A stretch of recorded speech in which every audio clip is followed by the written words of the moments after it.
fire, burning hotter, climbing higher. 1,000 horses in my veins, freedom pumping through my chains. I'm born to blaze, born to fly, through the steel and smoke we defy. Born to blaze, can't slow me down. The king of the track, the roar of the crown.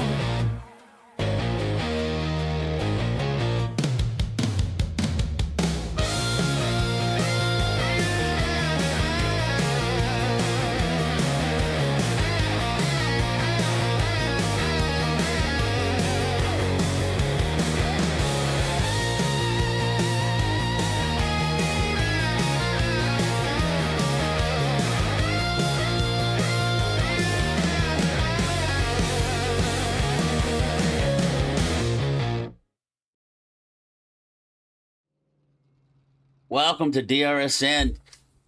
Chris Murphy here with you tonight. Tonight, we're bringing you coverage of the half-decent Racing League Xfinity Series. Tonight, we head to one of the toughest short tracks in all of racing, Martinsville Speedway, half-mile paperclip. Kind of an odd-shaped little racetrack, but NASCAR has been running here at Martinsville since 1949, one of the oldest racetracks the NASCAR will ever visit, or does visit, sorry about that, half-mile paperclip, where tempers get short, bumpers get used, and patience can be disappear in a heartbeat. We're 6 races into the season here for the Half Decent Racing League. This is our first event with a group. They invited us in with them tonight. So Matt Dickerson right now holds the point lead. We'll take a look at the points here in just a minute, but right now we're in the middle of qualifying as we take a look here on the racetrack of Stephen Farrell sitting here against the pit wall. See if we can get somebody that's out on the racetrack right now. Getting a lap in. We see Chris Farmer. See here, all of a sudden,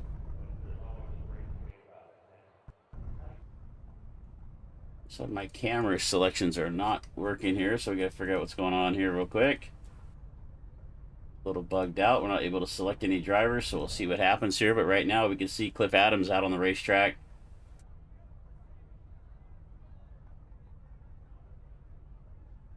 All right, let's just refresh our stuff here. We've been using this the whole time.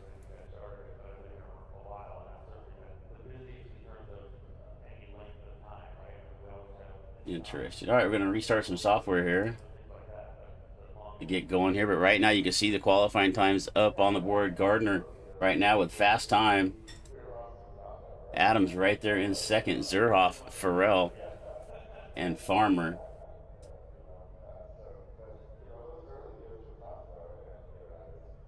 And we seem to be having a little bit of an issue here selecting the drivers we want to see on the racetrack.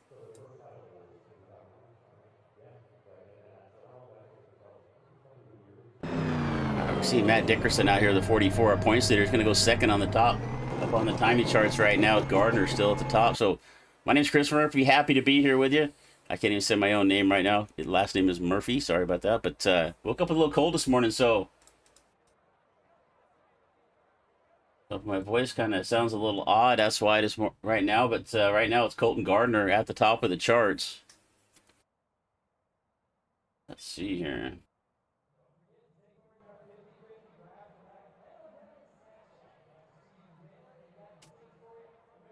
All right, we've got about 7 minutes left to go here in qualifying. Gardner, Dickerson, Singleton, Kruger, Adams. Right now, your top 5.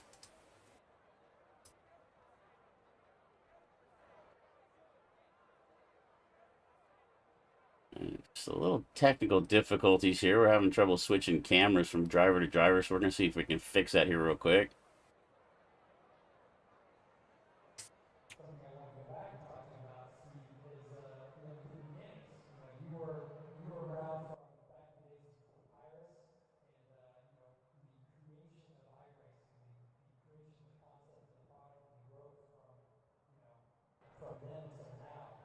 All right, appreciate you being here with us. There's always a way around things, and we're going to figure out a solution here. So right now, it is Colton Gardner on the pole, Matt Dickerson, Jesse Singleton. Let's take a look at our point standings. We've got 6 minutes left to go here in qualifying. Pull up our point standings here right now for the Half Decent Racing League.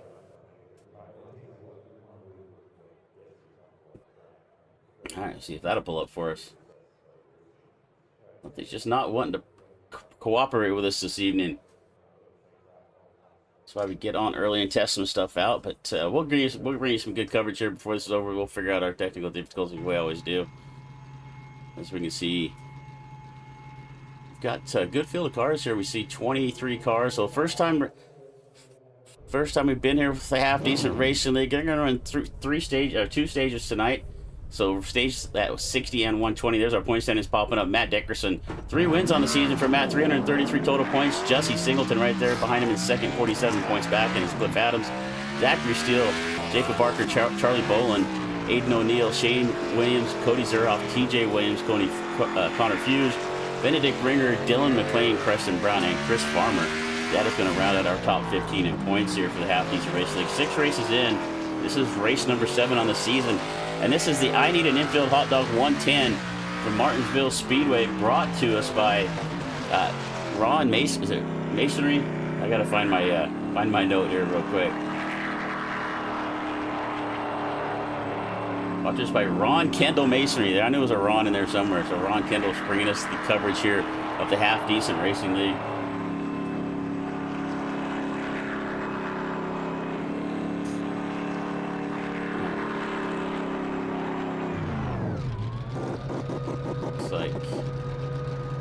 Restart our software here, we'll lose our stream. So we've got as always, we've got a good solution here for our problem. We see the 51 of Singleton coming out on the racetrack right now.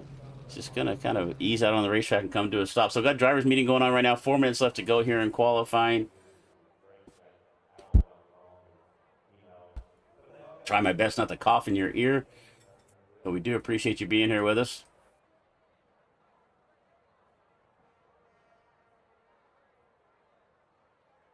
All right, thanks for joining us in the chat. Thanks there.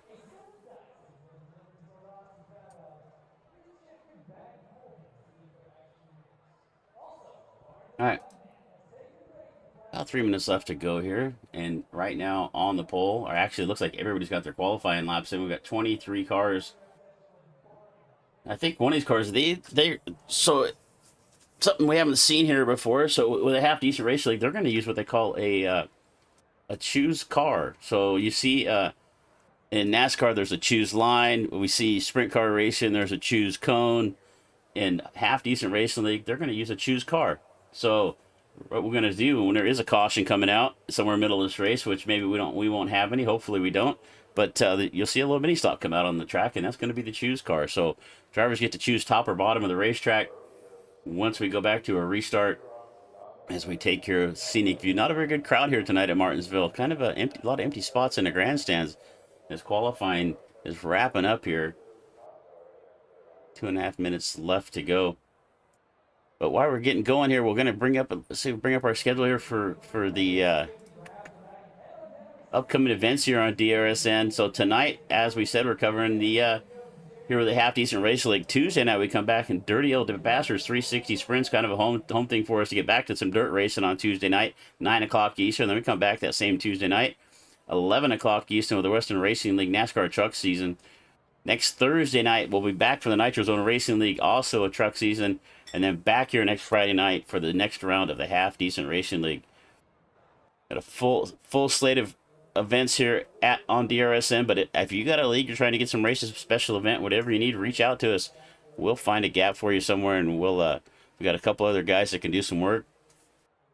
Get them plugged in here before it gets you covered. Well, we'll do our best to anyway. I'm not going to promise anything, but all right. Other sponsors on the night: Corbin Matthews, country music singer. If you enjoy some really good country music, check out Corbin Matthews. I got a few new songs out there from this season. Got some more coming our way in the next few weeks. As we said, Ron Kendall Masonry sponsoring the Half Decent Racing League, bringing you some of this coverage here tonight. So about a minute left to go here. We get the drivers gridded up. I think we're going to have 20. We had 21 take a lap, and I think that's probably where we're going to start tonight. 21 cars out here on the racetrack, and it was Colton Gardner. Fast time with a 1961. Only 0.04 of a second behind was Matt Dickerson. Jesse Singleton, and Justin Kruger. So once we get everybody gridded up around the line, we'll bring you our starting grid for the night. Really appreciate you being here with us.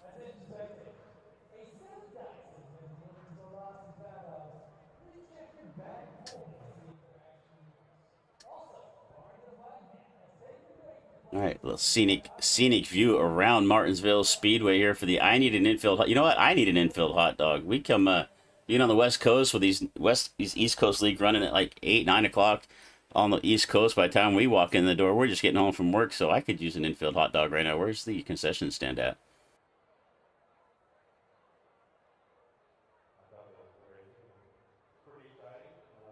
All right, 9 seconds left to go here in qualifying. Everybody has their laps in.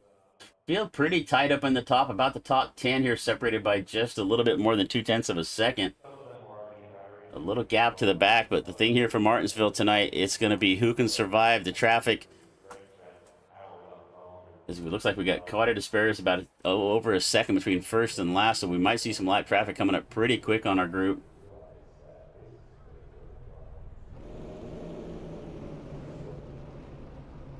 All right.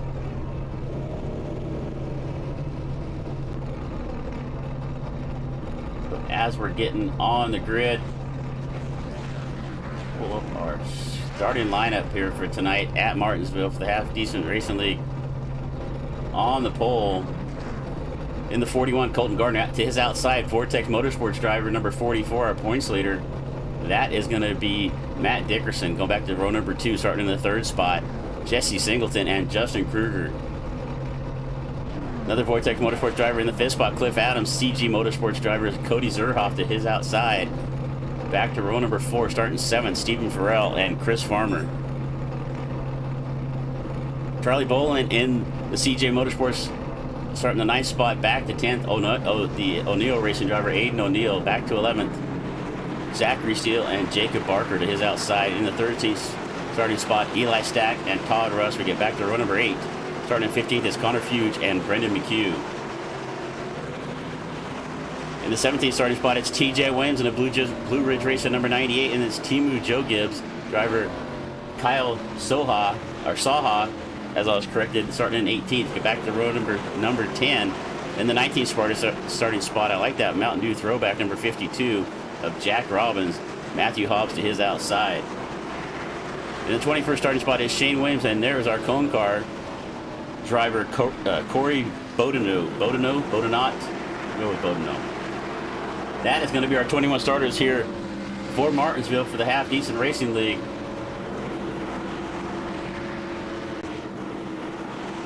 Colton Gardner on the pole is going to bring us to the line.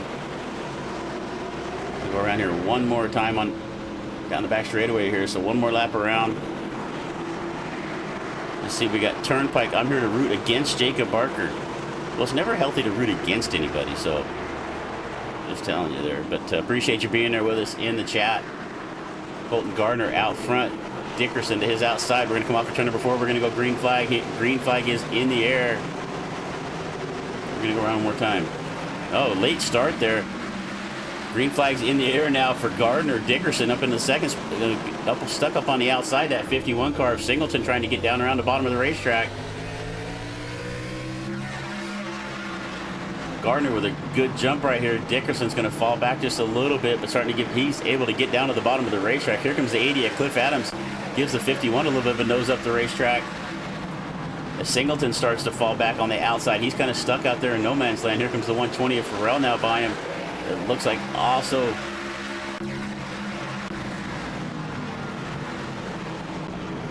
where's Singleton at? Singleton down, finally finds a spot down at the bottom. He settles down into the 6th spot. He's lost 3 spots here on the start of this race. But out in front is Colton Gardner.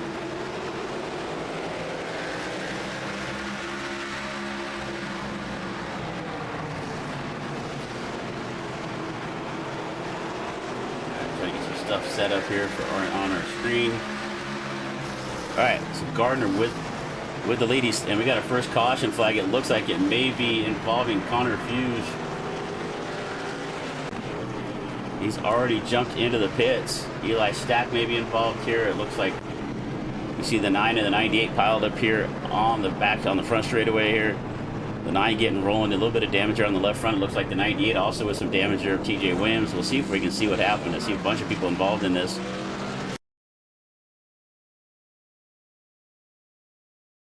So we can see Fuse down here. The 40 car just gets into the side of the 19. It's going to turn him around.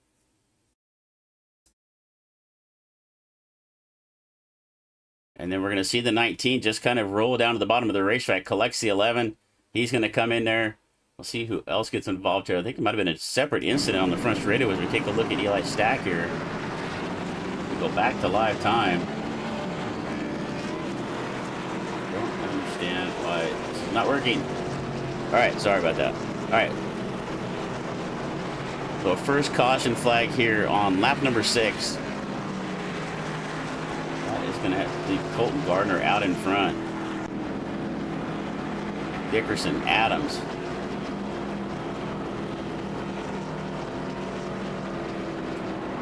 Farrell there in the 4th spot right now. Justin Kruger is now falling back to 5th. He's kind of crawled up a spot. He fell back a little bit. He's back up to 5th right now. Singleton started up in 3rd. He's sitting back in that 6th spot. So we've got a single file here. You can see we can see our choose car out here on the racetrack. Sitting there off the top of turn number 4. We're going to see how they do this here. Something we haven't seen before. So let's watch Corey. He's our choose cone car. I don't know what you want to call it. Driver. He is going to roll down halfway down the front straightaway here. It looks like right about the starting line. Going to park it right in the middle of the starting line. We're going to watch the rest of the cars come around.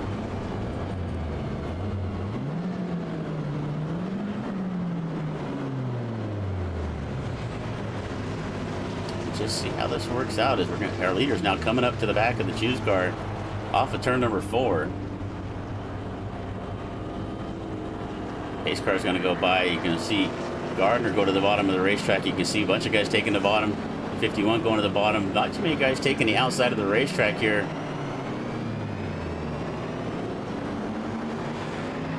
It's Corey Bodena in the Bordeno in the choose car out here on the racetrack. It worked out pretty clean for these guys, so nice job here. Something we haven't seen before in some other leagues.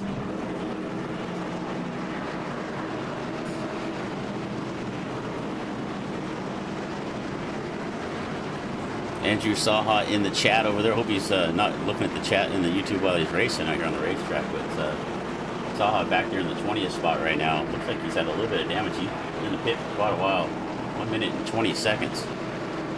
All right, we're going to go back to green flag here. Gardner, Dickerson, Adams, your top 3.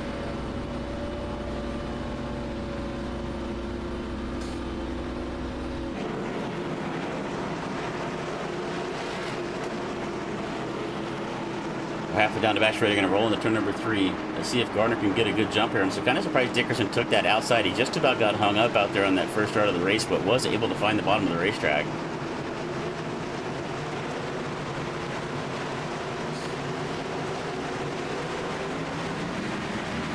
Gardner gets a good jump. Let's see if Dickerson can get to the bottom. He's not going to be able to. Adams is going to come up alongside Dickerson with a good run into 1 there on the outside. Can he settle back down to the bottom? Or is he going to get a good run off at 2 narrow? He's going to fall back just a little bit. It's going to have Adams sneak up on the bottom of the racetrack. But look at Dickerson making that outside of the track work. He is halfway alongside the 41 of Gardner. Let's see if he can make a move into 3. Side by side into turn number 3. Dickerson running that outside line, making it work pretty well. Gardner down on the bottom. Dickerson, your point leader, he is going to clear the 41, heading into turn number 3 down the back straightaway. He is going to take the lead. The 44, I thought that might have been a mistake taking that top line, but it really worked out well for Matt as he clears the 41. And what you can do right there when you're running that top line, if you can keep that guy pinched down to the bottom of the racetrack, he really does not have the opportunity to diamond the car off the straightaway, so it kind of kills his momentum getting into the next corner, and that's exactly what Matt did. He kept the 41 at Gardner down on the bottom of the racetrack, was able to make the pass right there. So right now it's the 44 of Matt Dickerson out in front.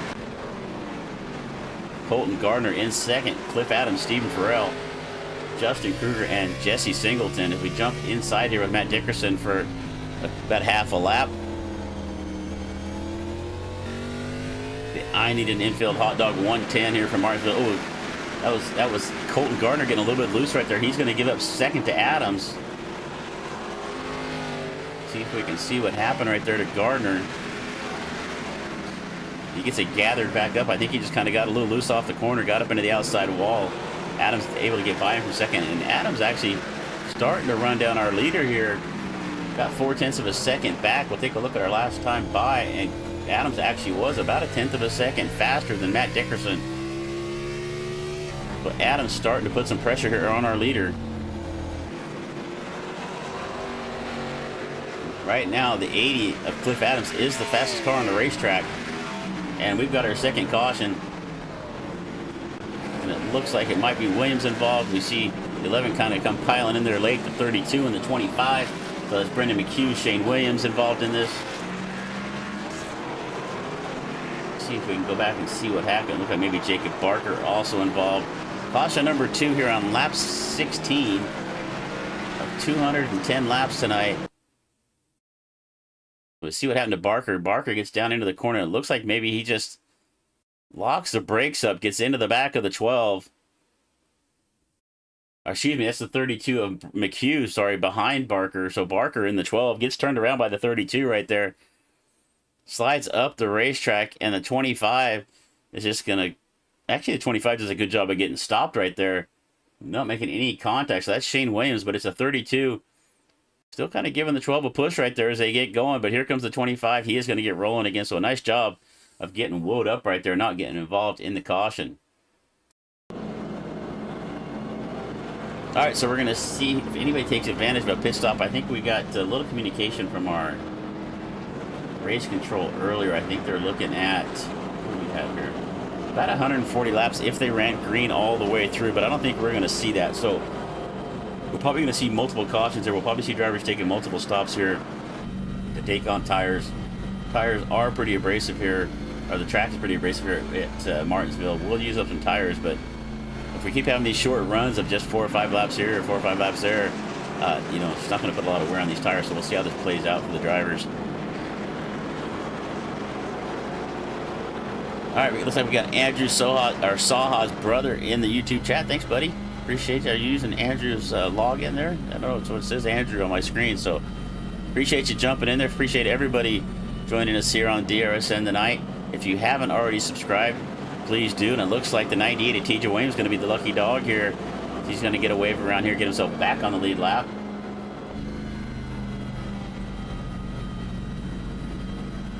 All right, while we're under caution, we're going to try one more time to see if we can figure out what's going on with our software here.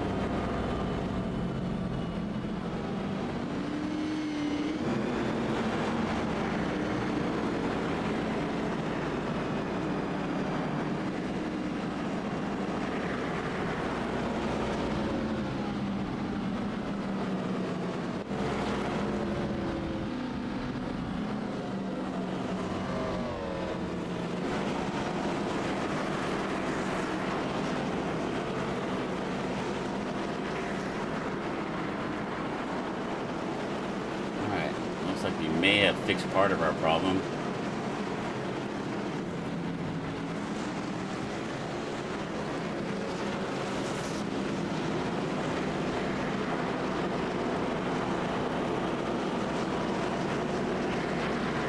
All right, so Matt Dickerson leading the race right now, Vortex Motorsports driver.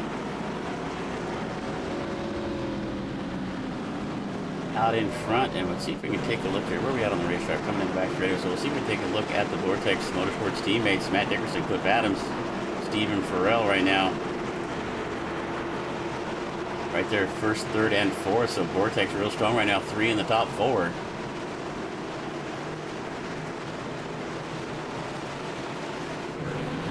All right, we're going to go green here off of turn number 4. Matt Dickerson going to bring us to the line.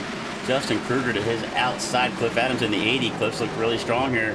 Let's see if he can stay on the back bumper of the 44. He's going to do just that. That is going to bring Dickerson's going to get about a 3 or 4 car length advantage over here on this restart.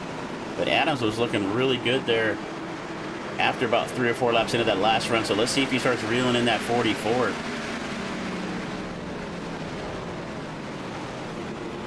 Farrell now has moved his way up to fourth. Our biggest mover of the race is actually Jack Robbins in that 52. That Mountain Dew car we shown you earlier started back in 19th all the way up to 9th. So watch that 52. He's got a good pacer.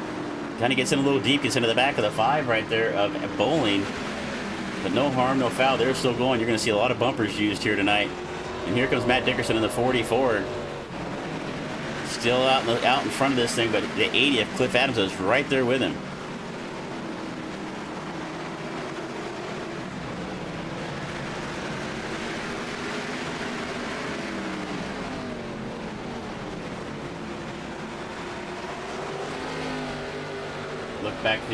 Look back through the field a little bit. We got some racing going on back here in the back. Barker in the 12 underneath Todd Rush in the 55. He's going to take that spot away. This is for 16th and 17th right now.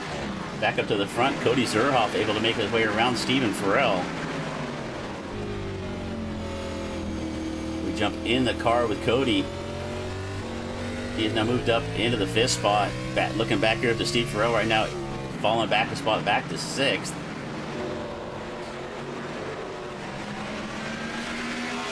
And we got our caution number 3. It looks like something with Jack Robbins. And around goes the 52. We were just showing you the 52. He moved up 10 spots, but unfortunately ends up sideways on the racetrack. The 52 is going to bring out caution number 3. I know it says 1 up there, but that's because I had to reset everything. So it's actually our 3rd caution flag of the night. We'll take a look here and see what happened to Jack. Nobody really around him right here as he's getting down into the corner. He's been driving that 52 pretty hard, making his way to the front of the pack. And you can already see the car getting loose, getting in the corner right there. Just a little too much rear brake. Drove it in a little too deep. And the 52 is just going to go around all on his own. Does a good job of getting it stopped halfway up the racetrack. Does not get into the outside wall. And nobody comes in and slams into the driver's door either. So Robbins had a good run going here, but unfortunately he's going to fall back just a little bit.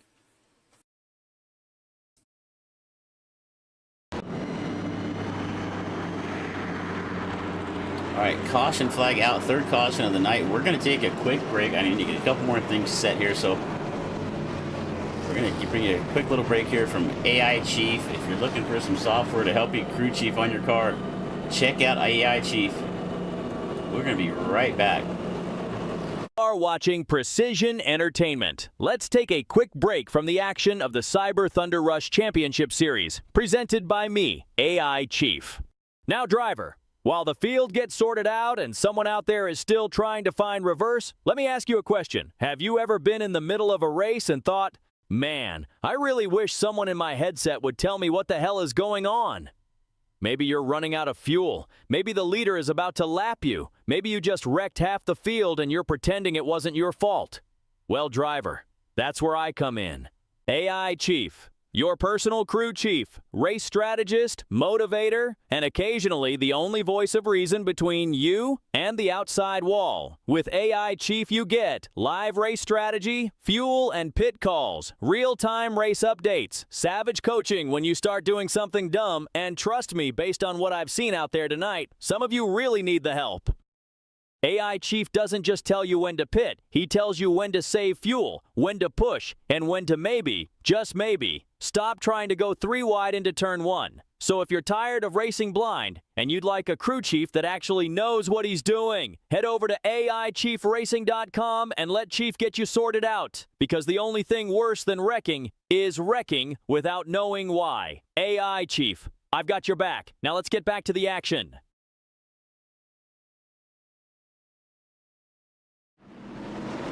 All right, we're back to live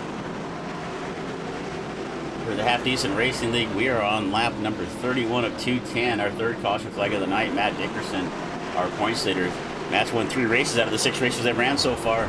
We're trying to pick up win number 4.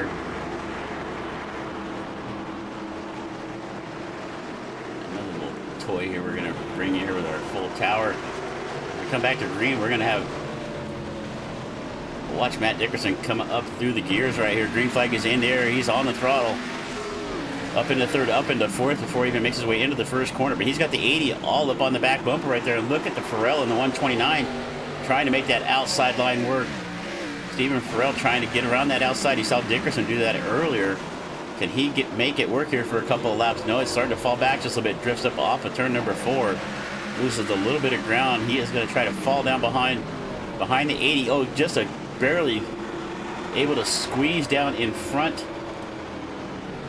And we've got another caution, so Farrell just barely able to get in front of the 29. And it looks like Hobbs is involved. We got a pile up off of turn number 4. We got the 12 involved here once again. Of Barker. We see the 11 of Saha involved in this as our leaders come back around. We'll take a look here, see what happens. It looks like it may have started here with Matthew Hobbs. So it looks like the 11's already out of shape up on the top of the racetrack. The 51 just didn't. And as they're getting going here, the 11 kind of gets turned off the nose of it looks like the 40 of Hobbs. Let's see if we can go back just a little bit further here and see what happened.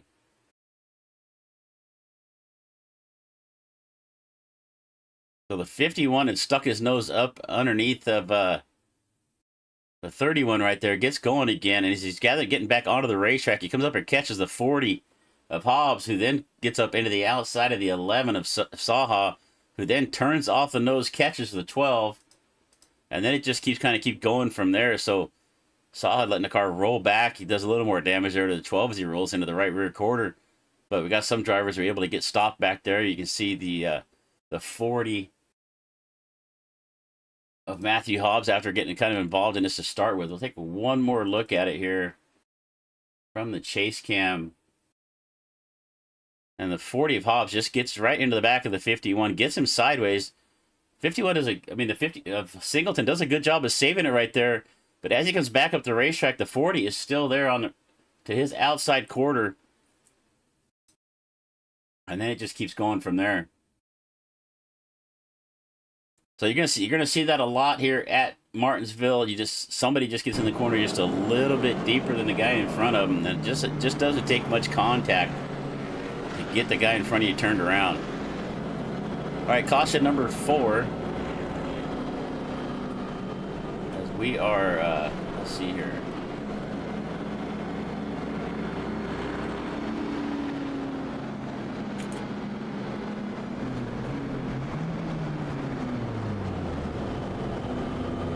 All right, so we're 37 laps in. This our first stage is at lap 60. I was being told that if the caution flag comes out within about 5 laps, that they'll just call that the stage. So we're past halfway to stage number 1. 37 laps into this Dickerson. Now let's take a look at our lap leaders here. We got the lights on the pace car, and since I had to restart, it's only showing the 17 laps that Dickerson has led.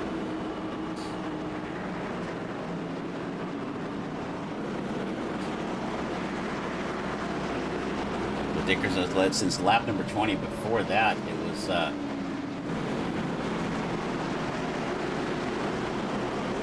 question. Singleton led a couple of laps, I believe, early in the 51, but he's now kind of falling backward about 14th. He's down 11 spots. All right, so we're going to go back to green flag. It looks like lights are out on the pace car. We come across the stripe. It'll be 38 laps down. Matt Dickerson, Justin Kruger, Cliff Adams, Aiden O'Neill, Stephen Farrell, Cody Zerhoff. That is your top 6 right there. Charlie Bowen, Zach Steele, Colton Gardner, Jack Robbins is going to round out our top 10 right now.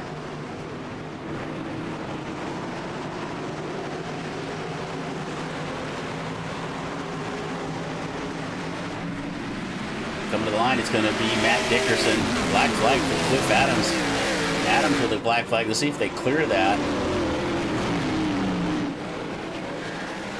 Not sure if he passed before the restart or jumped or whatever, but Cliff Adams with it, showing a black flag right there. We'll have to see if race control leaves that black flag out or does give him a clear. We'll see how this plays out, but right now Cliff Adams there in second.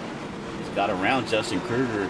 Kruger able to sneak down behind him there into third between Adams and Farrell. That'll going on back there for 4th and 5th, the 54 of Zerhoff and the 87 of O'Neill. Zerhoff kind of pushed up the racetrack just a little bit right there. Zerhoff able to gather it up here, still running the outside of the racetrack, so side by side here for 4th and 5th, or 5th and 6th, sorry. And Zerhoff is going to be able to clear O'Neill for that 5th spot. Zerhoff, or excuse me, O'Neill not able to get down in front of Bowling, so Bowling's now stuck up on his left quarter. He had a little bit of a clear spot. I just don't think the spotter communicated to him fast enough, so he's going to end up giving another spot as he now drops down behind the 5 of Charlie Bowling. We look back here through the field a little bit, see if we got anything going on, and take a look at the 40 of Hobbs getting gathered up, but getting involved in that last caution up there in front of him. We've got the 12 of Barker, and we've got another caution flag, and it looks like it may be Saha again or Farrell involved in this one. So Farrell, who had been running up at the front, involved in our latest caution, caution number 6, I believe, caution number 5. Let's see if we can see what happened to Stephen Farrell. So the 129 is sitting here in 3rd. And we saw this happen earlier. Just gets in the corner a little deep, loses the back of the car. It's going to slide up the racetrack. Fortunately, he's going to get it stopped. No contact to the outside wall. Nobody comes along and doors him up either. So everybody kind of doing a good job staying at the bottom of the racetrack. And Farrell doing a good job of holding on to the brakes. Oh, and as I say that, here comes the 71 along. Going to take a little bite out of the nose of Mark Osier. He just took a little shot to the nose there for Farrell. So Farrell gets rolling here again. All right, back to live time. And actually it looks like we're going to have Dickerson going to come in, our first leader, to come in and take the pit stop here. Let's see if we can see if it looks like he's taken on 4 tires. Keep an eye to make sure he doesn't get a lap down. We see our leaders coming around. Keep an eye on this. It looks like he's going to be really close, or he's got to get going here. I mean, the end of pit road's kind of off in it too, but here comes our leaders around. Dickerson's going to get rolling. Going to beat the pace car. Going to make it back out on the lead lap. All right, so our new leader, Cliff Adams, Justin Kruger, Cody Zerhoff, Charlie Bolin, Aiden O'Neill. That is your top 5. Then it's Zach Steele. I'm not so graphic for this if it's not bugged out for us. So there's our current top 10. Cliff Adams, Justin Kruger, Cody Zerhoff, Charlie Bolin, Aiden O'Neill, Zach Steele, Colton Gardner, Eli Stack, Chris Farmer, and Jesse Singleton. Going to round out our top 10 right now as we are on lap number 46.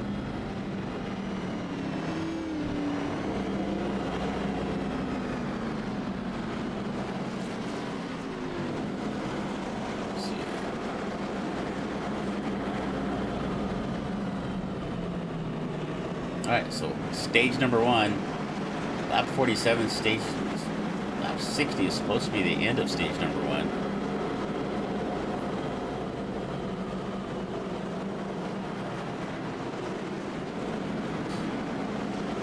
Alright, let's see. So Dickerson finds himself back here in 14th after leading most of the laps in this race right now.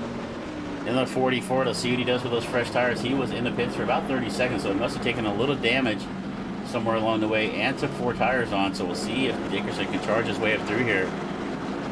Everybody in front of him, let's see, the first car that came in took some tires. Looks like Singleton. Looks like he might have taken fuel only. Barker looks like he took 4. TJ Williams came in by the pit time. It looks like maybe 2.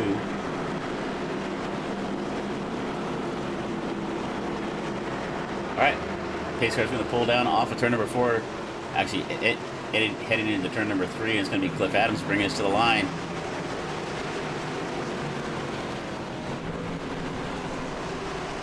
Green flag in the air one more time here at Martinsville for the half decent racing. They're going to look at the 5 car. 5 car gets a loose there on the start. Looks like he spun the tires.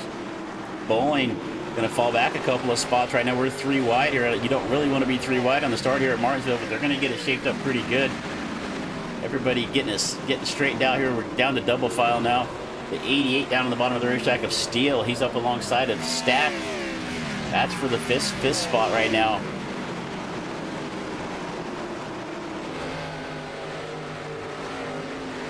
Zach Steele's now up 6 spots, started 11th, up to 5th. Our leader right now, Cliff Adams. Cliff's running some pretty good lap times early, but Justin Kruger hanging on to the back of him in the 29. Keep an eye on Dickerson in the 44 as he finds his way around the outside of Jack Robinson in the 52. Dickerson was slows way up right there. I don't think he liked the position he was in. He's going to settle back down to the bottom, so kind of a smart move there for Dickerson. Might as well live to fight another day. 9 laps left to go here in stage number 1. Kruger working his way back up on the back bumper of Adams, but does he have anything for him here? Caution in the air one more time. It looks like it may be involving Aiden O'Neill in the 87. Maybe Singleton as well. We see Singleton back here in the 51. He was involved in our last caution as well. Let's see if we can see what happened here to bring out our latest caution. This is caution number 6. We see Singleton, and he's been running up towards the front. And he's just going to be, unfortunately, in the wrong spot. It looks like the 9 gets a pretty good shove from the, who was that there on the outside of that black car? Looks like the 87 of O'Neill. So O'Neill got into the back of Stack and just kind of an accordion effect right there. And you can see O'Neill just gets into the corner really deep, just missed his braking point, gets into the 9, shoves him up into the 51. He's going to send Singleton around. Let's take a look at that one more time from the, let's see if we can see this from the nose cam of O'Neill.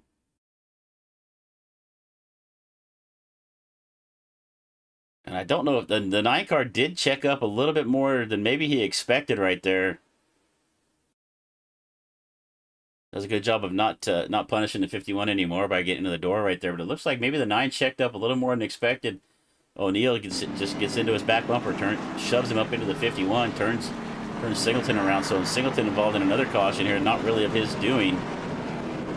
And it looks like the 87 is going to be given an EOL. Race control going to send him to the back for that.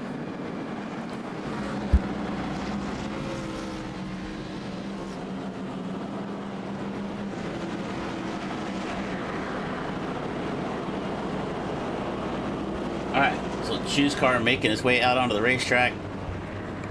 It's a good camera angle. Hope it stays here. So the leaders are going to come by.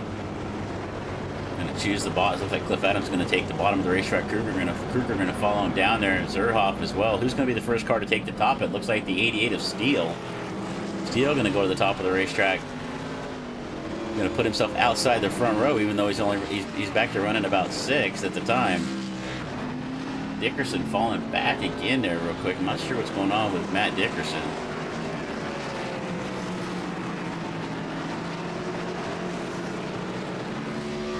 Keep an eye on his 44, so he's falling back here. He's looks like he came in and took tires once again. So they got 4 sets of tires in there. He was in a, I'm guessing maybe Matt has a little bit of damage. You can see that right front damage right there. Green flag is in the air for Cliff Adams.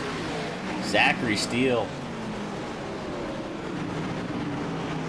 Going off of turn number 2, Adams going to get a good separation as Kruger and Steele side by side for second. Zerhoff back there in third. Zerhoff up alongside of the 88. Steele's going to take that third spot away.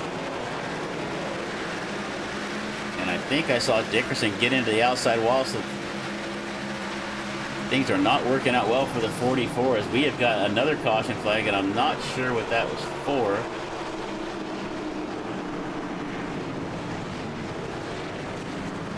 As that spun around there, that looks like the 31 of Farmer.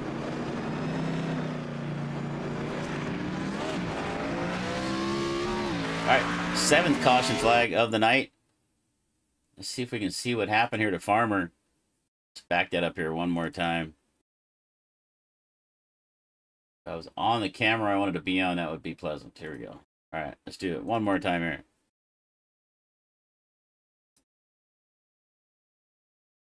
All right, let's see. So 3 wide off the corner. Farmer down to the bottom of the racetrack. Singleton in the middle. That's the 12 of Barker to the outside. And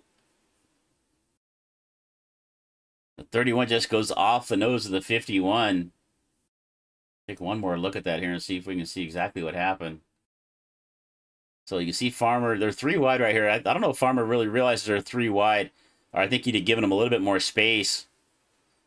As he kind of gets into the nose, I think he might have moved up the racetrack just a little bit right there. So Unfortunate for the 31, he's going to go around. And we've got a wholesale pit stops coming in right now. A few drivers staying to stay out there. Top 5 all staying on the racetrack. Most of the other drivers all coming in. You see Matt Dickerson still out on the racetrack.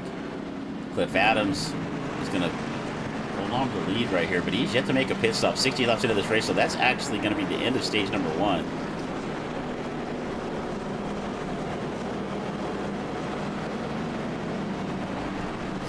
So it looks like even though the stage has come to an end, Matthew Hobbs is going to get the lucky dogs and get the wave around here, get back on the lead lap, or at least get one of his laps back. I'm not sure how many laps he's down. As you can see, the 11 also getting the wave around as well.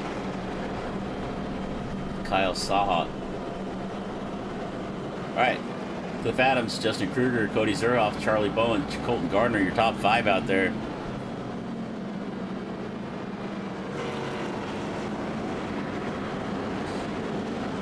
Alright, choose car out on the racetrack. Top 5, I'll take the bottom. That is going to let Singleton sneak up to the outside on the outside of the front row there in the 51. Jesse's been involved in a couple cautions here lately, but he is going to find himself on the outside of the front row on this restart.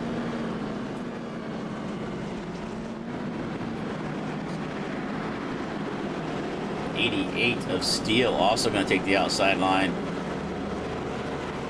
And Singleton is on fresh tires. He pitted, or fresher tires anyway. He pitted back on lap 34. First car on fresh tires right now is going to be Stack in the 9. And green flag is in the air one more time. Adams, once again, gets a good jump. He's going to lead us down to turn number 1. Watch that 51 of Singleton. Can he make anything work on the outside? 29 of Kruger there in second. Singleton in third. Singleton able to sneak down into that third spot, down to the bottom of the racetrack. So a good decision for Singleton to take that outside on the restart. He's going to move himself up quite a few spots. We've got some fighting going on back in the middle of the pack. We look at the 87 of O'Neill up on the outside of the 41 of Gardner. Gardner, one of our early leaders in this race, he's trying to get back up to the front. He started on the pole. And we've got a caution one more time. It looks like it might be involving Cody Zerhoff up against that outside wall. If turn number 4 is the 54 this time. Caution flag number 8. As we just got going after the stage. So let's take a look here at the replay. We're going to use up the replay button tonight. So we see the 54 as Zerhoff gets down into the corner. And he has not taken tires yet. So those tires are getting pretty old. He just loses it. Loses the back of the car through 3 and 4. That is going to bring out our latest caution flag. So now he's going to find himself at the end of the line. So let's see if he takes advantage, comes in and gets some tires this time. But Cody had not pitted yet, according to my data here. Unless he pitted before lap 20 when we had to reset all of our software.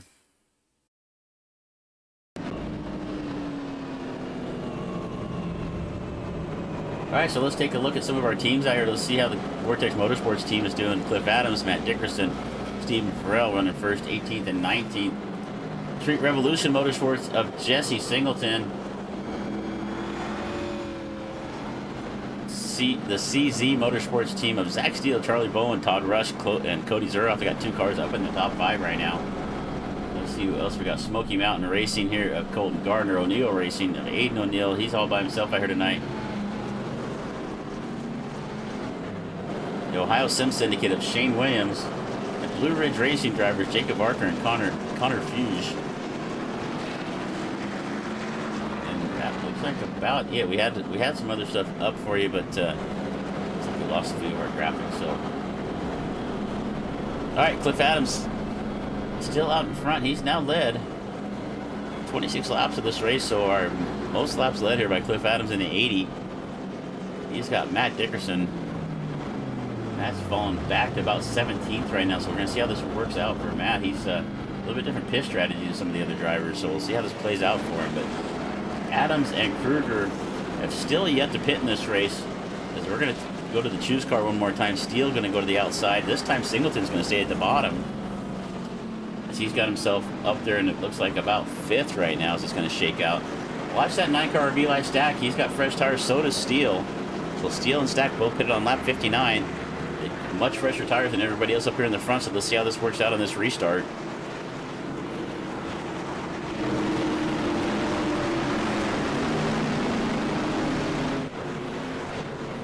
Green flag in the air one more time. Adams once again gets a good jump. Steele not able to clear the 29. Let's see how this works out with these fresh tires off of turn number 2. Can the 88 get a run into 3 and get down in front of the 29? Not quite yet. Still Kruger doing a good job on the bottom of the racetrack. Steele just does not get into the corner well. He's actually going to lose a couple of spots. He's falling back. Singleton now also getting by him for 3rd. Right behind him, it's Eli Stack and Charlie Bowen fighting it back for 5th and 6th. So some side by side. Oh, it looked like Stack into the outside wall. Gardner getting involved right there as well. We saw Stack, and it looked like the 5 of Bo Bowling as well.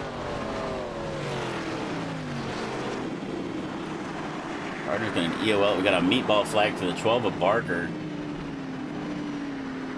Let's see if we can see what happened here.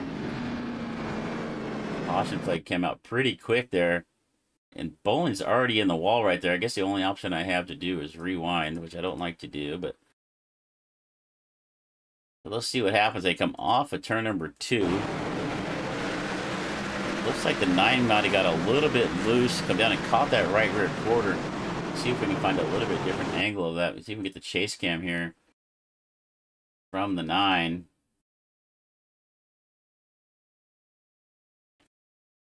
All right, coming off of turn number 2 here. So that looked like a little bit of neck cut actually right there. You can see there was actually a gap in between the cars when it ended up making some contact. Tends to happen here a lot, and actually Gardner I think took the worst of that in the 41. Well, unfortunate right there for Stack. He's going to get gathered back up, but he's lost the back bumper on the car. Bowling and Gardner still down in the pits trying to get some repairs done.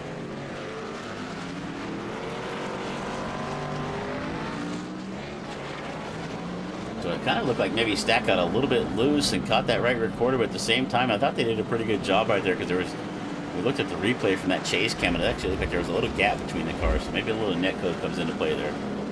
We'll see how the race control sees that, but Connor Fuge going to get the lucky dog here. He is going to get ready to try and get back on the lead lap.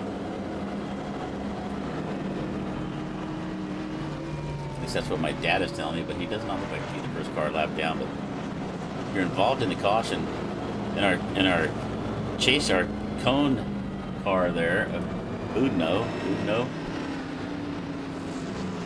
Like he was going to try to get himself into the race in 3rd right there, but he is going to park himself right here on the front straightaway.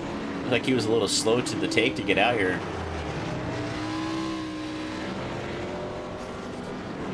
All right, Adams one more time. Still yet to pit in this race. 74 laps into this now. We've had enough caution flags that I don't think he really put a lot of wear and tear on those tires, but Zach Steele on his outside did pit on 59. We're off turn number 4 one more time.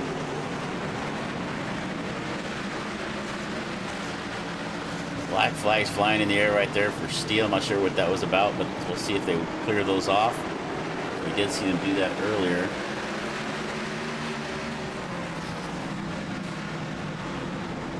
Well, Adams, Kruger, Steele, O'Neill, and Singleton's back up into the top 5. So Singleton has had quite an adventurous night, been up and down all night long. He's been involved in a couple of caution flags here.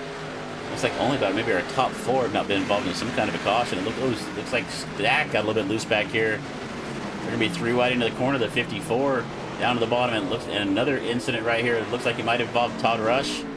See some damage on the front of his car, but actually it looks like it's the 40 of Hobbs.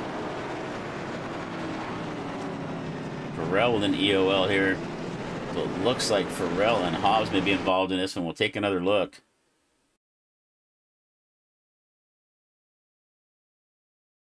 So Farrell gets loosed off the corner and just gets the car sideways, come down and collects the 32, and then it looks like Hobbs, I'm not sure what Matthew Hobbs was doing right there. It looks like he just, I don't know if he got on the brakes real hard when he saw what was happening in front of him. We'll see if we can see We'll go to the chase cam here for Hobbs. And it looks like, so he's going to see Farrell up here in front of him, lose it off the corner. Actually, it looks like, no, he just kind of separate incident right here. It looks like Hobbs just kind of lost it himself. And is actually going to come up here and spin into the 129. So separate incidents ended up being turned into the same incident there before it was over with. All right, so we've got, looks like Hobbs down there getting some repairs. There's our choose car up on the top of the racetrack. We are under caution number 10.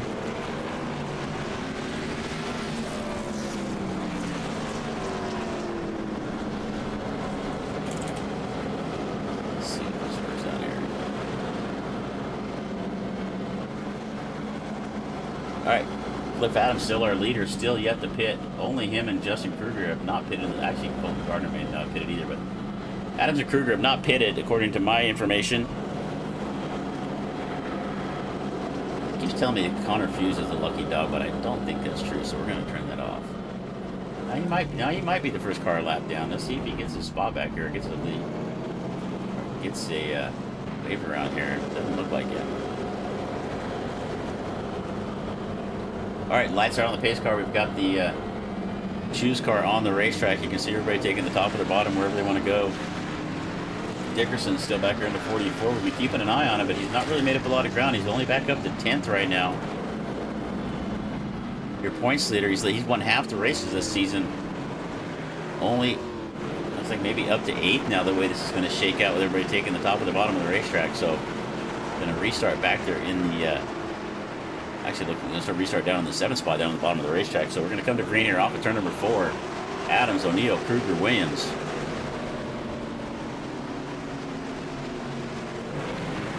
Green flag in the air one more time. And there's a handful of black flags going up, but I think they're going to just get waved off as here comes O'Neill to his outside. Now, O'Neill involved in a caution flag not too long ago either. He's made his way up into 2nd.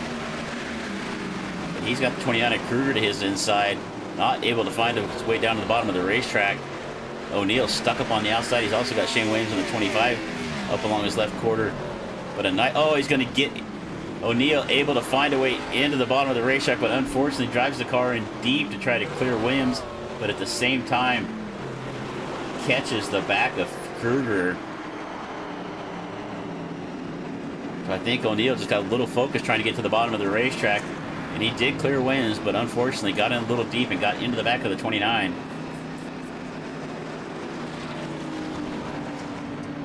We'll take a look here and see what happened. One more time. We were watching it live there, but we'll take a look at the replay, and you can see O'Neill up there on the outside. He's trying to get to the bottom of the racetrack. He finds a gap right there and just gets in the corner a little deep, gets into the back of the 29. We'll take a look here. Let's take a look here at the chase cam from O'Neill.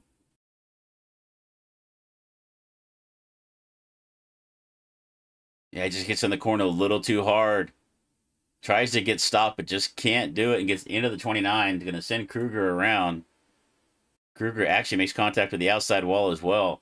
So Justin Kruger had been doing a really good job. He'd stayed out, had not taken tires yet, but running a good solid 2nd place. But he is now going to fall back to this field. I think we'll see him finally come in and take a pit stop. All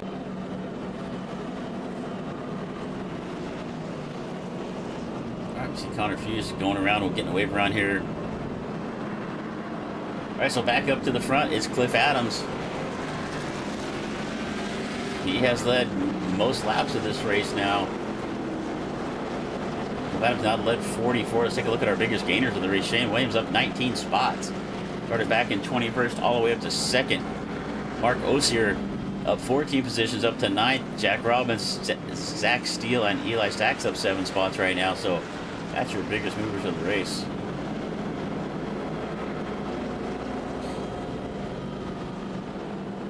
All right, 85 laps down. We are, 35 laps away from the end of stage 2. We got a meatball flag there for Barker.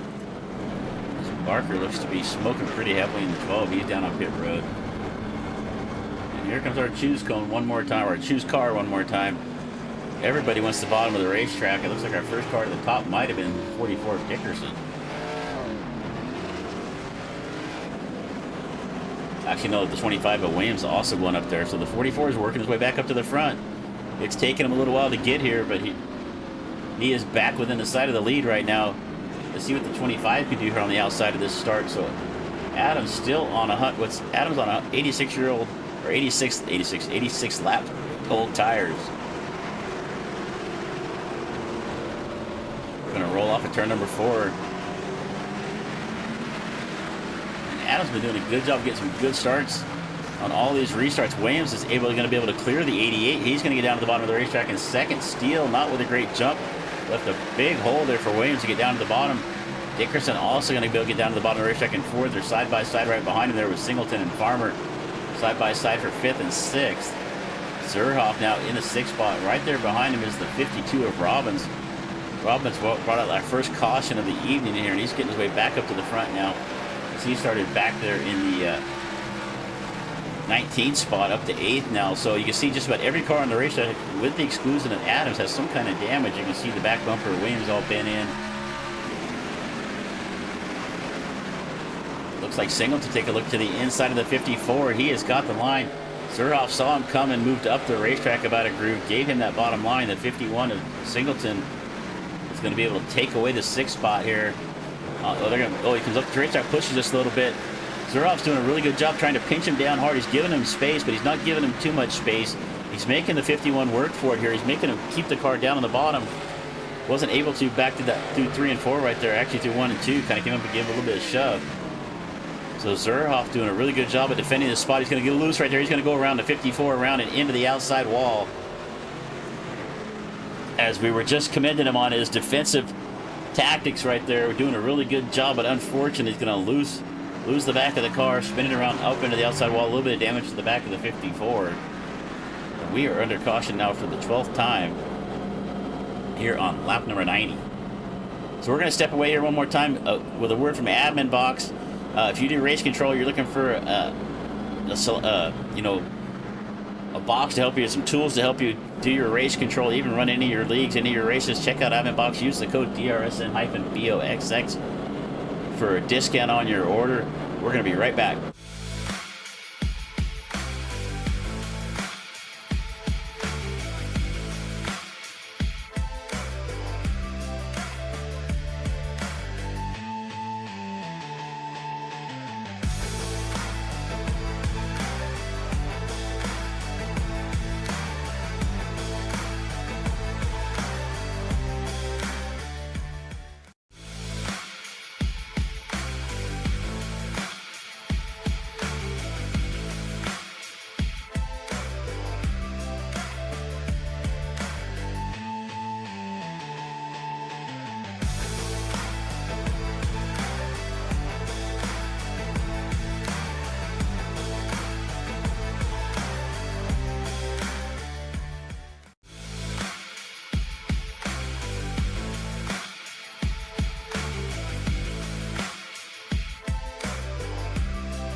All right, we're back to live time here. Lap number 93. We're going to go green here on lap 94. Half Decent Racing League. Our first time here with them. This is race number 7 on the season. It's Cliff Adams out in front now. Shane Williams, Zach Steele, Cliff Farmer. Let's see if Adams can get another good jump, and he does just that. On those old tires, Adams is still on the original tires he started this race on. He is going to have to pit eventually. 25 of Williams up 19 spots, started back in 21st. So Williams, watch that 25. He's got good pace here. Look at Farmer on the outside. The big push right there up the top of the racetrack. That's going to let Singleton get by him there for 6th. Oh, and around goes the 9 off the nose of the 52. Contact with the outside wall, but we're going to stay green flag. Looks like the 9 and the 52 got together just a little bit. The 9's going to take the worst of it. Let's see if he can get gathered back up. He does. He's got the 71 of Mark Osher down his inside. So Adam's still out in front. What happened to Dickerson? Matt Dixon's right there in 4th. So I just wonder if he took another pit stop. So it looks like Matt took it. He's the last car. Oh, he's going to get a contact there from the 29 of Kruger. I was just looking at pit times here. Dickerson pitted back on lap 71. So he's on the fresher tires of anybody up here in the front. Little contact with him and Kruger right there. Dickerson with a nice save, but he's going to lose that spot.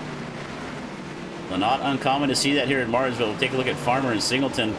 Farmer on the bottom of the racetrack. Singleton to his outside in the 51. Some good side-by-side racing going on here for 6th and 7th. The 5 of Bolin right here behind him. And the 52 is going to catch the outside wall of Robbins one more time. Looks like everybody is going to clear him.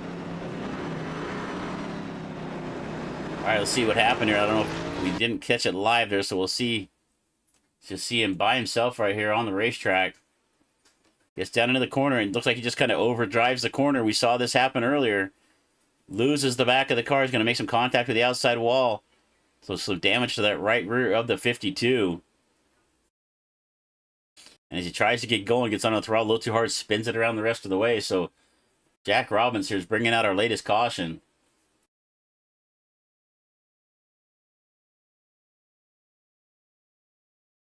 All right, Robbins going to settle back in the 15th spot.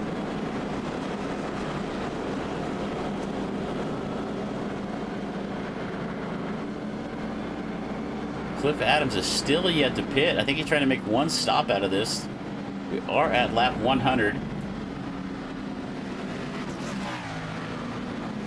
13th caution flag of the night. I know it says 11th up there on the screen, but we're 19 laps away from our second stage. Or excuse me, 20 laps away from stage number 2. At lap 120, we are on lap 100. So Adams won stage number 1. And here comes our... Looks like our choose car maybe a little late out of the racetrack. Let's see if he can make it out here.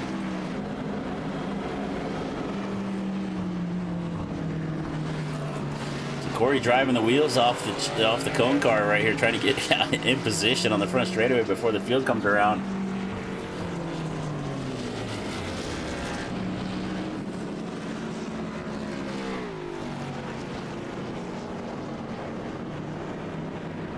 All right, so here comes our leader, Cliff Adams, coming around off of turn number 4. We're going to see who goes to the bottom. I'm pretty sure the 80 will take the bottom of the racetrack. Williams going to go right to the outside. Looks like Steele's going to take the bottom. Kruger to the outside. Dickerson down to the bottom. Farmer also going to go to the bottom of the racetrack. Singleton to the top. The 5 of Bolin's going to select the bottom. All right. Choose cone pulling off the racetrack.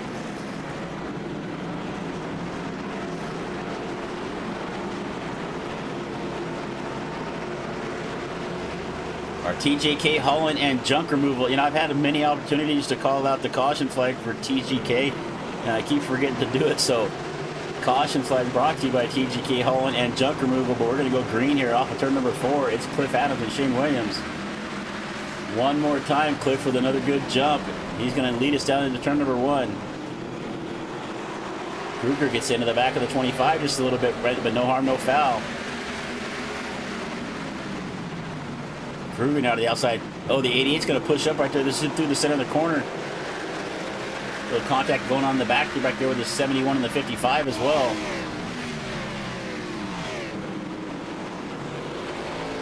Cliff Adams still our leader. 71 of Osher.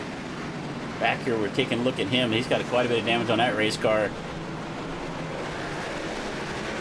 16 laps left to go in stage number 2. As we cross the line, it's Cliff Adams, Shane Williams. So it looks like we may have another incident of some kind, but looks like caution. Green's going to stay on the racetrack. And as I said, that around goes, it looks like Colton Gardner in the 41. He's involved here with Eli Stack. Gardner, our pole sitter, led the first basically 15 to 20 laps of this race. Involved in our latest caution flag here, caution number 14 here on lap 107. So we passed the halfway mark, lap 106 actually. We'll see if we can see what happened here. We see Gardner. I don't know if Gardner spun around on his own and Stack just kind of got collected in it. We'll see what happens here. Gardner on the outside.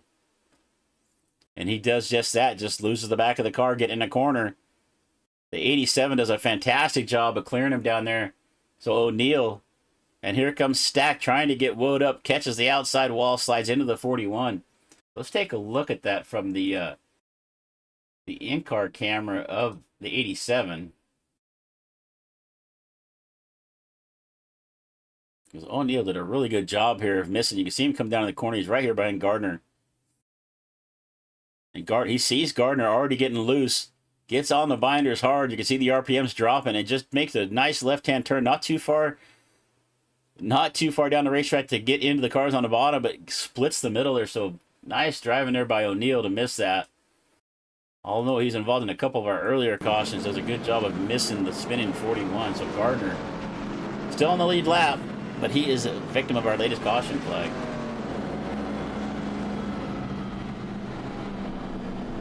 All right, my name is Chris Murphy here with DRSN, bringing you coverage of the Half Decent Racing League. Really happy to be here with you tonight. They invited us here for this week number 7. We plan to be here with them all season long.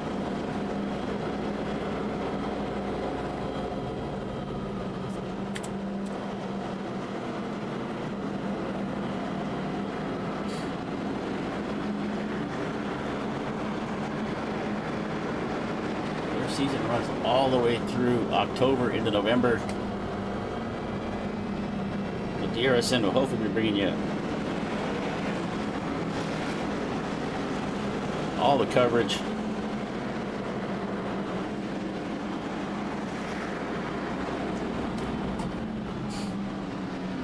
All throughout the season of the Half Decent Racing. Sorry for that pause right there. I was having to answer a message from a teammate here. But Adams now still with our lead, still yet to pit. He wants to win stage number 2 here. Shane Williams to his outside.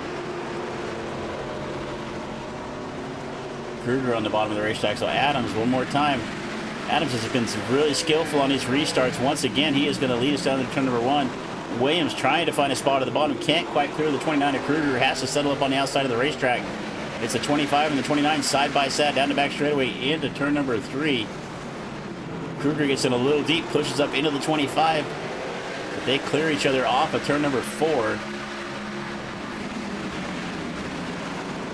Good race here for second, side by side, Kruger and Williams. Williams has to settle back in behind the 29 of Kruger. Takes that third spot away. Singleton back there in 4th. The 44 of Matt Dickerson, one of our early leaders here, now in 5th, our points leader as well. But right now it is Cliff Adams out in front of this. 8 laps left to go here in stage number 2. It is Adams, Kruger, Williams, Singleton, Dickerson, Steele, Charlie Bolin in the 5. Everybody's kind of single filed out here. Most of our cautions have been involved just somebody losing on their own. Look at the 87 of O'Neill looking to the inside of Zerhoff. Zerhoff once again saw him come and moved up the racetrack, give him the bottom line.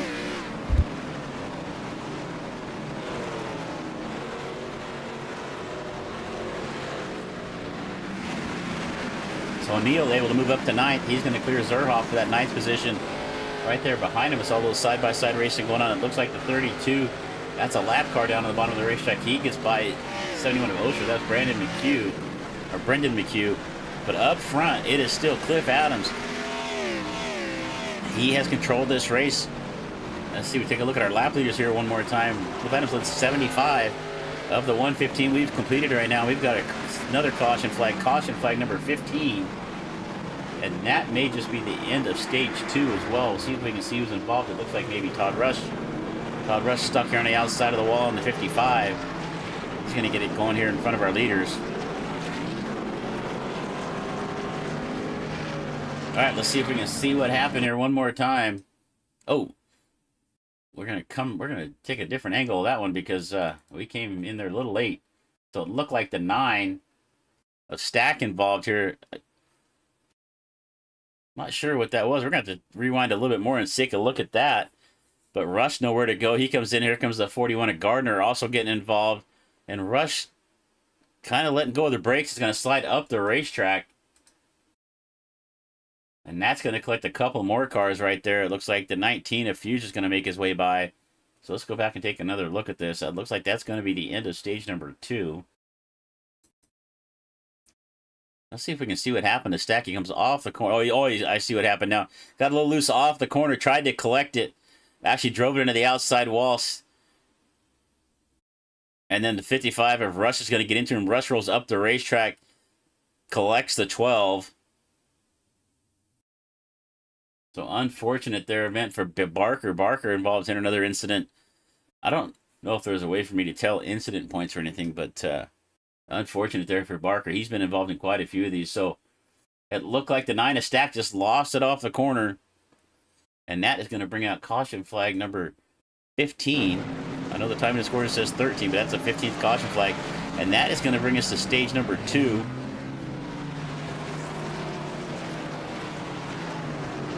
I don't think Connor Fuse is our lucky dog here, so our graphic is not working correctly, so we're going to turn that one off.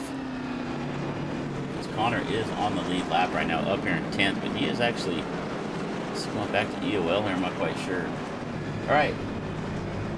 Well, it looks like Cliff Adams.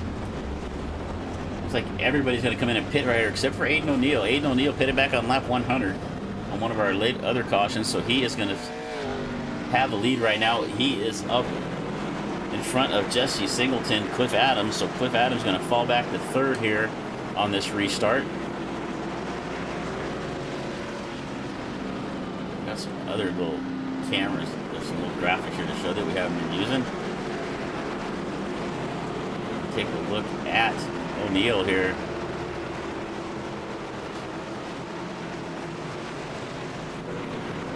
'87 is going to bring us to the line. We're going to go green flag one more time. Pace car has pulled in. And it's green in the air, and it's going to be O'Neill carrying the lead into turn number 1. Singleton there in the 51. Settles up into 2nd. Then it's Adams and Williams. And we've got another caution flag in the back of the pack right there. We're piling it up off of turn number 4. I see Connor Fuse involved in it. The 52 of Raubin's involved in it. It looks like maybe, not sure who else that is back there involved in this one. See the 12 one more time at Barker. Barker just not having a good night. If there's a caution flag to be found, it looks like the 12 of Barker's been involved in it, whether his doing or not. Looks like the 44 of Dickerson might have also been involved in this one. So let's see if we can see what happened here. So Dickerson here in the middle of the racetrack. He's got the 5 to his inside, and the 5's just going to get that left rear quarter. Dickerson tries to gather it up, but unfortunately he is going to turn it around. And the 71's going to catch the right front. Fugate and Barker going to get involved down here. So it looked like Dickerson had kind of given a little bit of that bottom of the racetrack, getting in the corner. The 5 tried to take it. We'll take a look here from the 5. Let's see if we can take a look here from, let's take a little bit different angle.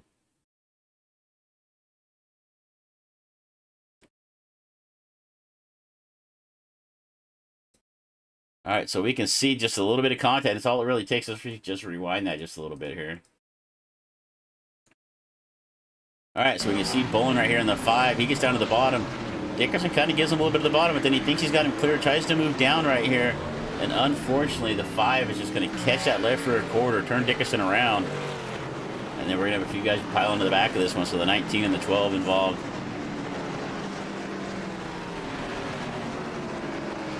I think Dickerson was just trying to take a little bit different line right there. Kind of came in the middle of the racetrack and tried to get back down to the bottom. He'd still get about a half a groove right there, but the 5 of Bolin was able to sneak a nose in there, and unfortunately some contact right there. So let's see how this shakes out.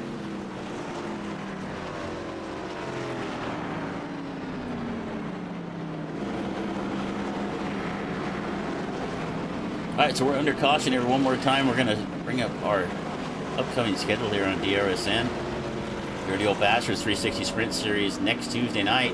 Western Racing League Truck Series is going to come after that, so 2 shows on next Tuesday night, one at 9 o'clock Eastern, one at 11. Nitro Zone Racing League will be back next Thursday night for some more NASCAR trucks racing. We're going to go green here one more time. Aiden O'Neill is going to bring us to the line.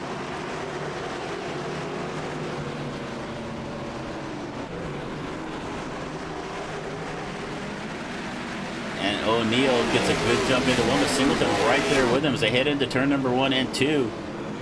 O'Neill pushes up the racetrack just a little bit, does a good job of holding to the bottom of Singleton with a great run off the turn. The back turn, the 31's going to go around in the background. We see Farmer gets turned, collects the 52. Dickerson also involved. He's going to get slowed up. So Farmer's going to go around once again. He's also been involved in a couple caution flags tonight.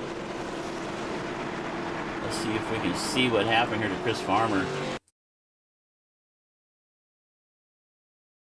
Just coming off the corner, I think he just kind of loses it. He does it, loses the back of the car. He's going to turn around. The 71 is going to get into the driver's door. And as the Farmer slides up the racetrack, the 52 of Robbins gets into him. Dickerson does a good job of getting the car stopped and not getting involved. We'll take another look here from just a little bit different angle.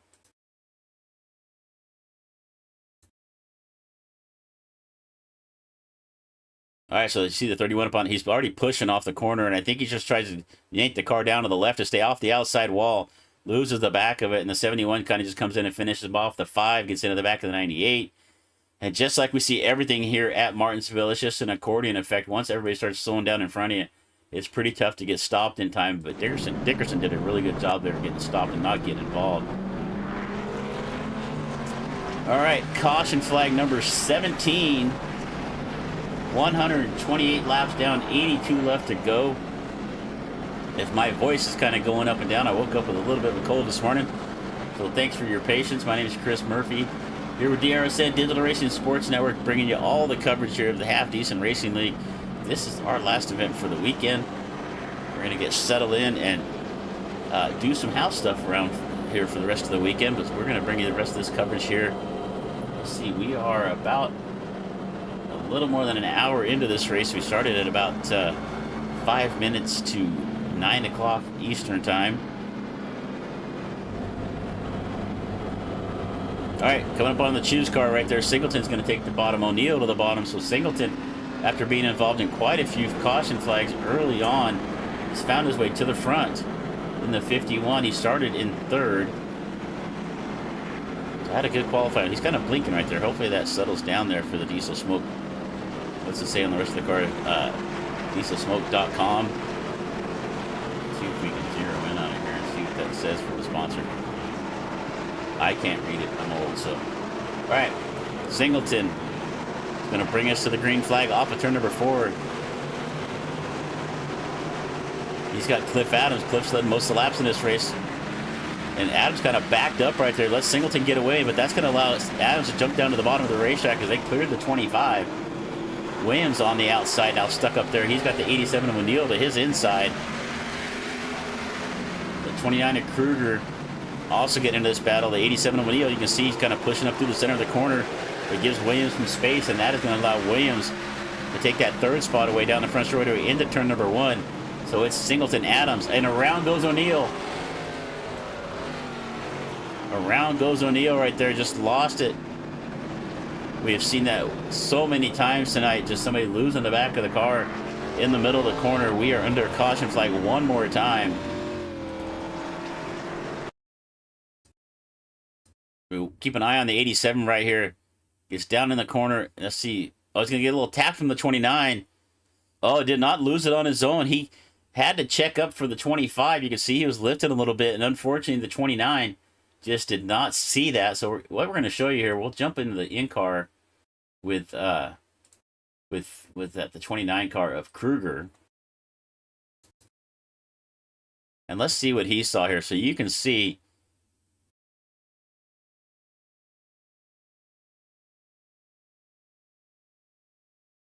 O'Neill here is going to go around. Let me get back on the right car here. So let's take a look here at Kruger's. There we go. All right, so you can see Kruger. He can't really see that other car in front of him, so he sees O'Neal checking up right there. And unfortunately, he just does not get slowed down enough. I think I saw O'Neal waving at him right there, with maybe only part of his, only a few fingers there. As we look up there to see Shane Williams at the same time getting into the outside wall. So it looks like Kruger's going to be given an EOL here for that incident. Race control is going to send Kruger to the back of the line. All right, I see some up in the YouTube chat. Timu Joe Gibbs, lock it in.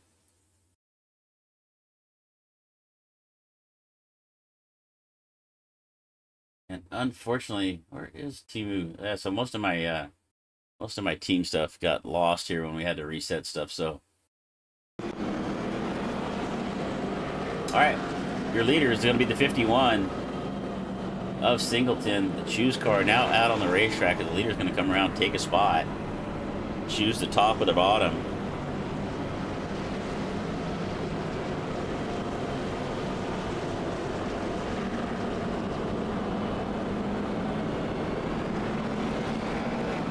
All right. Choose car out on the racetrack.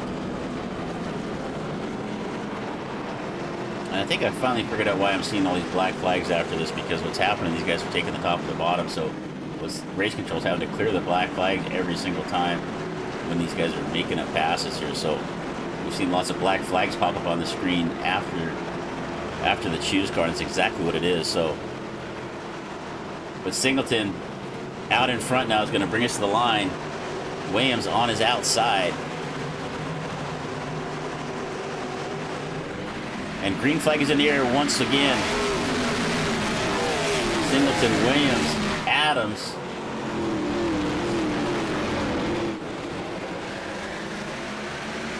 Side by side for second. Williams up on the outside of Adams. Adams doing a good job on the bottom. Williams pinching him down there. Not letting him diving the car off the corners.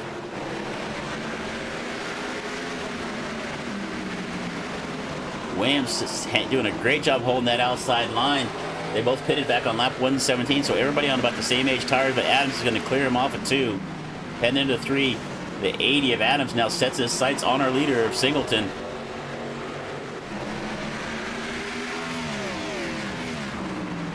Jesse Singleton out in front. He has got Cliff Adams all over the back of him. Mentioned a couple of our sponsors. Corbin Matthews, country music singer. Check him out.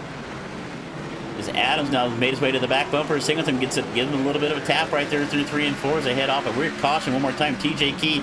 It's the TGK hauling in junk removal caution flag. I have missed 15 times to say that tonight, so we're going to try to get that in the rest of the time. As caution flies one more time.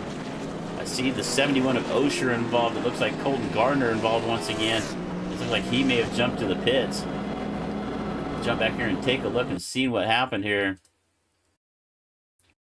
It's Dickerson right there in front. Osher, the 29 of, and it's the 29 of Kruger, just driving into the corner, trying to find a spot underneath the 71, gets into the left rear. We're going to take one more look at that.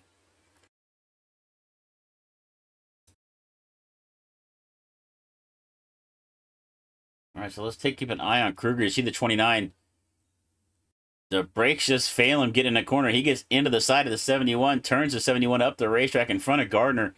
So once again, Gardner involved in another incident on our pole sitter. Not really of his doing. Kruger, one more time, going to be given an EOL for that incident. So that's 2 EOLs in a row, 2 caution flags in a row for Kruger. Back to live time. All right, we're going to step away here for just a moment. Let me catch my breath, get a drink. Here's a word from Premier Setups. Use the code DRSN at Premier Setups for a discount code. We'll be right back. Premier Racing Setups is the longest running setup shop on iRacing. Our monthly subscription options start as low as $20 a month. We offer setups for dirt oval, asphalt oval, and road racing, covering a wide range of cars and skill levels. Built and tested by top-tier sim racers, this isn't just a business, it's a community of competitive drivers. If you want to better your iRacing experience, head over to PremierRacingSetups.com today. And remember, if you don't get one, you're going to chase one. Premier Racing Setups is the longest running setup shop on iRacing. Our monthly subscription options start as low as $20 a month. We offer setups for dirt oval, asphalt oval, and road racing, covering a wide range of cars and skill levels. Built and tested by top-tier sim racers, this isn't just a business, it's a community of competitive drivers. If you want to better your iRacing experience, head over to PremierRacingSetups.com today. And remember, All right, we are back live. Pace car's pulling down into the infield. Singleton and Williams once again side by side through the restart zone, and the weather's getting worse as we're going along here too. Singleton with a fantastic jump. Adams right alongside of Williams now for that second spot. 25 Williams going to fall into third to 5 of Bowling right there behind him. We're single filed out here. It looks like the first car stuck on the outside. Might be the 44 of Dickerson. Trying to make that. We're trying to find a way around the outside of the 54 of Zerhoff. And he is going to check up, get down to the bottom of the racetrack. It looks like the 29 of Kruger right there behind. And this time the 29 gets checked up. But right now, up front, it is Singleton. Adams looks to be the fastest car on the racetrack right now, but he has got to find a way around Singleton. That is not going to be easy here at Martinsville. He's either going to have to, Singleton's either going to have to make a mistake, or Adams is going to have to use the horn. When I mean horn, I mean the front bumper. Oh, it gets in him right there a little bit in the right rear. Does not move Singleton up enough to get up alongside. 65 laps left to go here in the final stage. 146 down and around goes Singleton. Around, I looked away from the screen and I looked back up and Singleton is going around. It's another TGK trucking caution flag in the air. They are getting their money's worth here tonight, but Singleton, let's see if they got together. I looked away and looked back, and let's see what happens to the 51. It looks like Adams is back quite, and he just overdrives it in the corner. Just gets it in a little too deep. He's trying everything he can to keep Adams behind him. And that's the mistake that Cliff Adams needed as the 51 of Singleton goes around. Does a good job of holding. And that's the thing right there. Singleton made a mistake, spins to the top of the racetrack, holds the brakes. There's no point in trying to get back into the traffic, cause more problems than he already has. Or, excuse me, cause problems for anybody else on the racetrack besides himself. Holds the brakes, stays up there, lets everybody go by on the bottom. So, unfortunately for Jesse Singleton, he is going to fall back to the end of the lead lap here. So back about 12th, it looks like. We got 12 cars left on the lead lap. And that is going to put Cliff Adams back out in front. Cliff was dominant earlier. I don't think the rest of these guys want to see the 80 out in front, so let's see how this shakes out. Let's look at our lap leaders here. Cliff Adams now led 79 laps of this race.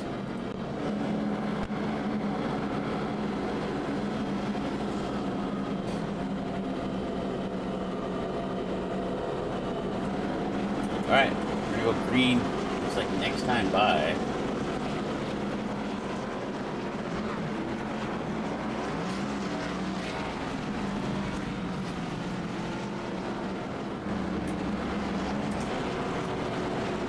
Alright, just changing a few things here.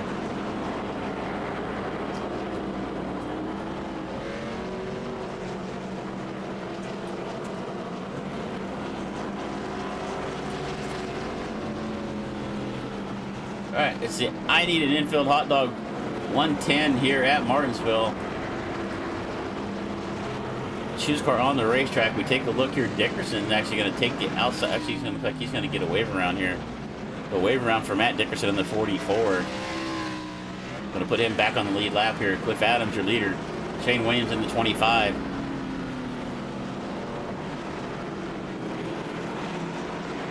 As the fog settles in here at Martinsville. As a broadcaster, I hate fog. So if you're out there and you run a league, turn the fog off for all your broadcast friends that just, spend a lot of time trying to make these broadcasts look good, and then it's all cloudy on here. So Adams going to bring us to the line here. Green flag is in the air one more time. Adams, Williams, Bowling, Steele, O'Neill. And Williams going to be able to clear it. Look, he had a spot to get to the bottom. I just don't think didn't realize he had enough room to get down in front of the 5. He has to go back to the top. able to clear the 5 of Bowling into 3 and 4, so he's going to settle down at second spot. Zach Steele right there up to the top 5. Zach's been involved in a couple things earlier. He's up 5 spots in this race. He is battling here side by side for the 4th spot with O'Neal. But right now up front, 58 laps left to go in this race. It's Cliff Adams in the number 80. Led the most laps in this race, with Williams doing a good job of holding on to the back bumper. We got 11 cars on the lead lap. We see Justin Kruger. Black flag comes into the pits. Another issue for the 29. He is having a serval penalty down there, so he's now coming back on the racetrack, but he is now a lap down. 11 cars left on the lead lap right now. It's Adams, Williams, Bowling, O'Neal, your top 3. And then it is Zach Steele, Cody Zuroff, Mark Osher, Jesse Singleton, Todd Rush.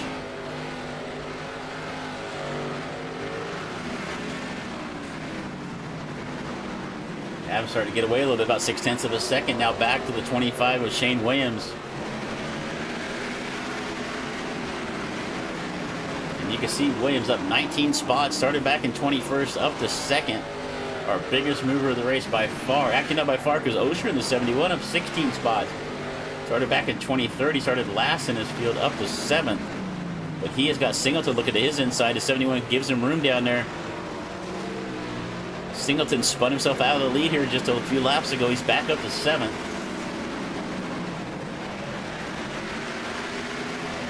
Adams, Williams, Bowling right now. Adams in complete control of this race. It's his race to lose at this point. Williams has closed the gap a little bit. It was up to 0.6 of a second. It's now down to less than 4.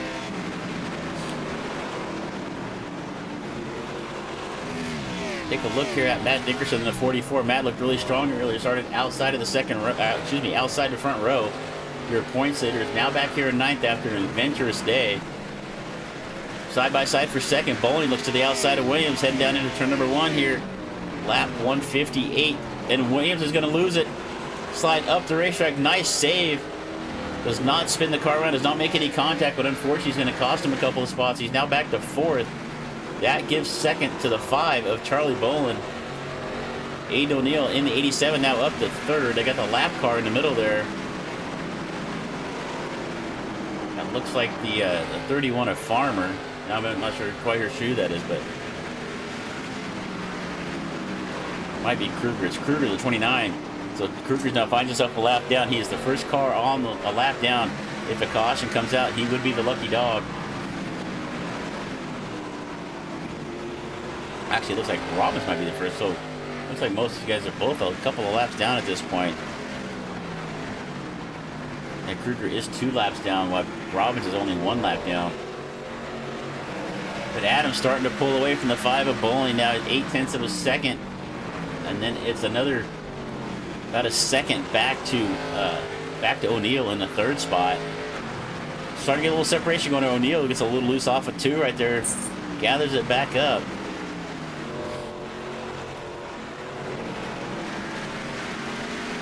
Kruger in the 29 trying to get a lap back, trying to get earn one back on his own. He is now looking to the inside of Bowling. Bowling knows he's a lap or 2 down. He's going to give him that line. No reason to fight with him on it. Kruger trying to make his way up to the leader now. If he can do that, he can get a lap back. And then he's just got to catch Robbins to put himself the first car a lap down. But we've got a nice green flag, long green flag run going here. I think we're down to... let's see, it looks like we're down to only 16 cars left on the racetrack. Kyle Saha, the last car on the racetrack right now, back there in 16th.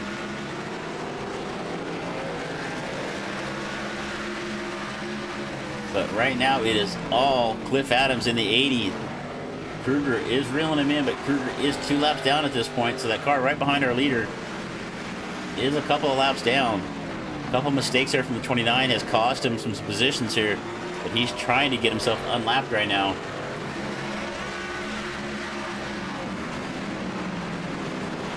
We'll look back through our field here. So we take a look here. We've got our leader, the 80 of Cliff Adams. Then it's a few seconds back to the Bowling in the 5. The 87 of Aiden O'Neal. Running the 4th spot is Shane Williams in the 25. The 54, Cody Zuroff with a good run. Started in the 6th up to 5th. But right behind him is the 88 of Zach Steele. And right behind him is the 51 of Singleton. Singleton's going to take a look to the inside of the 88. Actually, the 88 couldn't see him coming, just kind of give him that line. The 51 really didn't have it. They're getting in the corner. But the 88's going to move up out of the way right there. Let Singleton get by him. So Singleton now back up to 6 after spinning around earlier. Zach Steele to his outside as we're going back to the rest of the field. The 55 of Todd Rush. Done a good job getting back. He spun around a couple of times earlier as well, involved in a couple of cautions. He's up to 8. Matt Dickerson, our points leader in the 44, right there behind him at 9th. Looks like TJ Williams with a black flag. Mark Osher in the 71, still hanging on the top 10 spot. Right behind him is Fugate. Fugate also on the lead lap. That is our last car on the lead lap, is Connor Fugate. So that is going to round out our lead lap cars. Cliff Adams right there and Kruger right there behind him. So I think if I'm Adams, I'm just going to let Kruger get by here. He's a couple laps down at this point. But Kruger has shown some good pace, and we've got another TGK Holland and junk removal caution flag in the air one more time. That is caution number 21. This one looks to be involving Kyle Saha. And there's the 11 around up at the top of the corner, right in front of the cookout sponsor on the wall. So we've got 170 laps down, 40 laps left to go. Let's see if we can see what happened to Kyle. That's the wrong button. We're going to go back here and look at this one. Here we go. So we see Kyle and Love, nobody around him on the racetrack. So I'm assuming here Kyle just kind of loses the back of the cars. We've seen so many times tonight. Gets in the corner a little too deep and around it goes. And he is going to make some solid contact with that outside wall. Going to also come around and catch the left front. Kyle also doing a good job of holding the car up there, not drifting down into the rest of the cars at the bottom of the racetrack. So Kyle involved in another caution flag here, it looks like. So just about everybody with some damage. I think the only car that might be damage-free is our leader, the 80 of Cliff Adams. Done a fantastic job. He's been up at the front most of the day. And unfortunately for him, has not been involved in anybody else's mistake. So Cliff Adams right now, 171 laps down, 39 to go.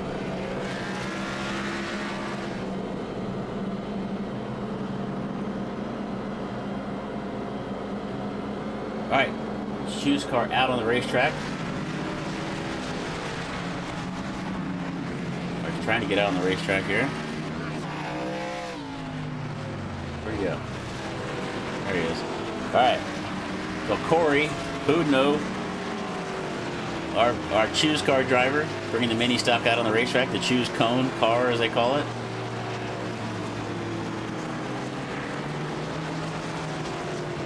Let's see, we got some of our teammates.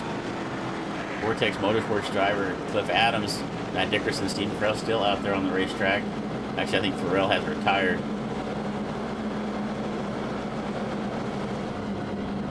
CZ Motorsports, Zerhoff, Bowling, Steele, and Rush all in the top 10. So CZ Motorsports right now looks to be the strongest team left on the racetrack. Blue Ridge Racing of Connor Fuchs and Jacob Barker.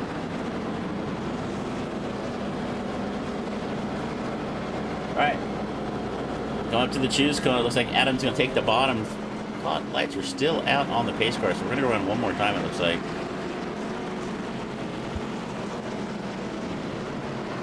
All right, one more lap to green. Look at our lap leaders here real quick. Adams led 104 laps of this race. Singleton with 21. Dickerson 21. We're going to roll through 3 and 4 here one more time. Adams, O'Neill, Zerhoff, Singleton, Fuge. And Adams, once again, he has been masterful on these restarts. He's going to get a good jump. The 87 O'Neill tries to get down to the bottom of Zerhoff's going to occupy that spot. So the 54 Zerhoff's going to take that second spot away from him. And it looks like Williams in the 25 decided to pit right there, so he's got fresh tires on it. The 25 is the first car that pitted right there. He's got 4 fresh tires. Let's see if that's going to make a difference. He's going to find his way around O'Neill here, down to the bottom, take away that 4th spot. He has only Singleton, Zerhoff, and Adams in front of him. Watch that 25. He's got 4 brand new skins on that thing, and he is coming to the front. We've got 35 laps left to go, and we're under caution one more time. The TGK Holland and junk removal caution flies once again, and it looks like this is involving the 71 of Mark Osher. And it looks like Robbins, looks like that started with Robbins up on the outside of the racetrack. We'll take one more look at it here. Take a look at the 52 of Jack Robbins. And Robbins just gets loose off the corner, comes down the racetrack, catches the 71, unless there was some contact before that we didn't see. We'll take a look one more time.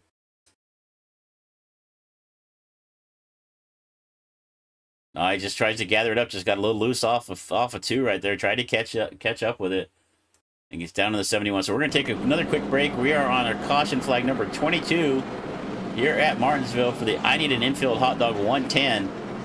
Another word here from AI Chief. We'll be right back. You are watching Precision Entertainment. Let's take a quick break from the action of the Cyber Thunder Rush Championship Series, presented by me, AI Chief.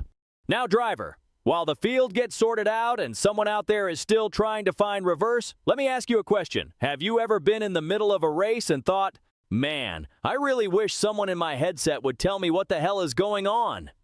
Maybe you're running out of fuel. Maybe the leader is about to lap you. Maybe you just wrecked half the field and you're pretending it wasn't your fault.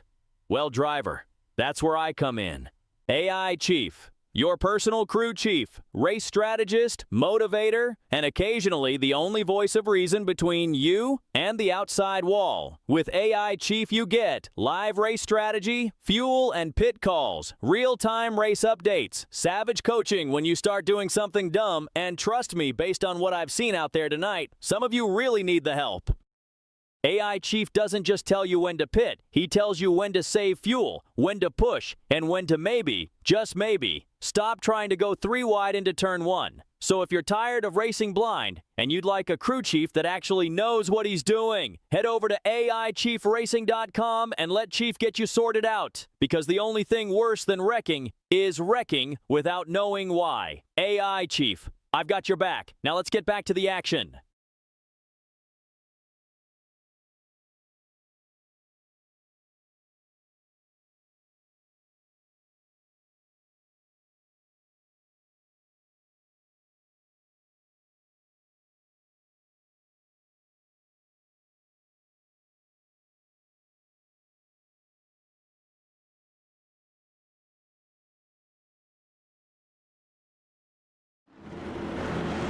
All right, we're back live. It looks like we're going to go around here one more time. The lights may be going out on the pace car. We'll see here as they come across the stripe. Lights are out. We're going to go by green one more lap.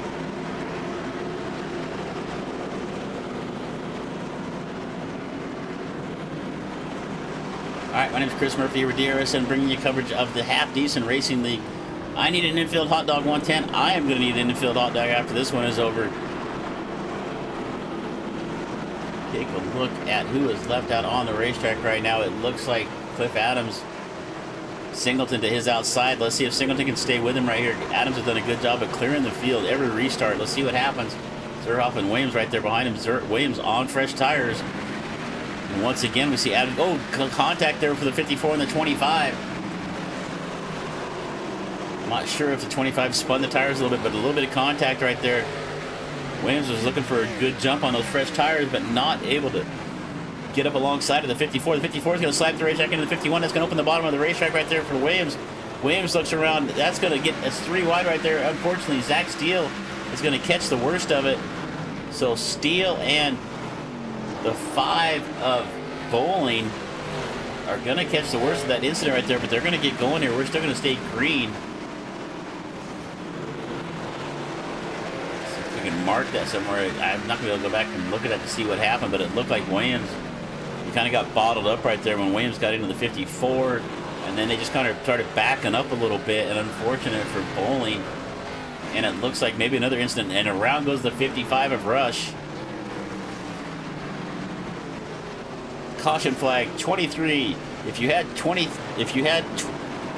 over under of 20 caution flags on your bingo card tonight here at Half Decent Racing League, if you had the over, go collect your money. Not from me, wherever you bet it at. But that's going to send Todd Rush around the lap. Caution flag 23 here. Let's see if we can see what happened at the 55. So you can see Rush in the bottom of the Dickerson right there, and a little contact right there. But if you look at that again, I mean, unfortunate there. That was a great angle we had right here, because you can see as we fast forward this a little bit, as we just kind of go along frame by frame. I was going to try to go frame by frame on it, but I don't like rewinding this stuff. But As you can see here, there's about 5 or 6 inches between the cars right there. So Little Netcoat, I think, gets the 55. Dickerson was on the bottom of the racetrack, but they were pretty tight. And it doesn't take much here, like we said earlier at Martinsville. That's going to send the 55 around to the 44. Let's see if he gets penalized for that. Let's see if race control saw it the same way we did, or he's going to get sent to the back at the end of the longest line here. So Dickerson is your pole sitter, or excuse me, our points leader. Our pole sitter was Colton Gardner. Colton has retired from this race. Oh, I said, no, never mind. He is still back out there. So we got 17 cars left on the racetrack. Farmer looks like he might be the first one retired. So Gardner had 22 minutes. His last pit stop was 22 minutes. So Gardner's quite a few laps down, but he is still out there on the racetrack. So give him credit for that. He looks to be 46 laps down at this point. And our choose car cone barreling out on the racetrack. Hopefully he doesn't get disqualified for driving backwards here.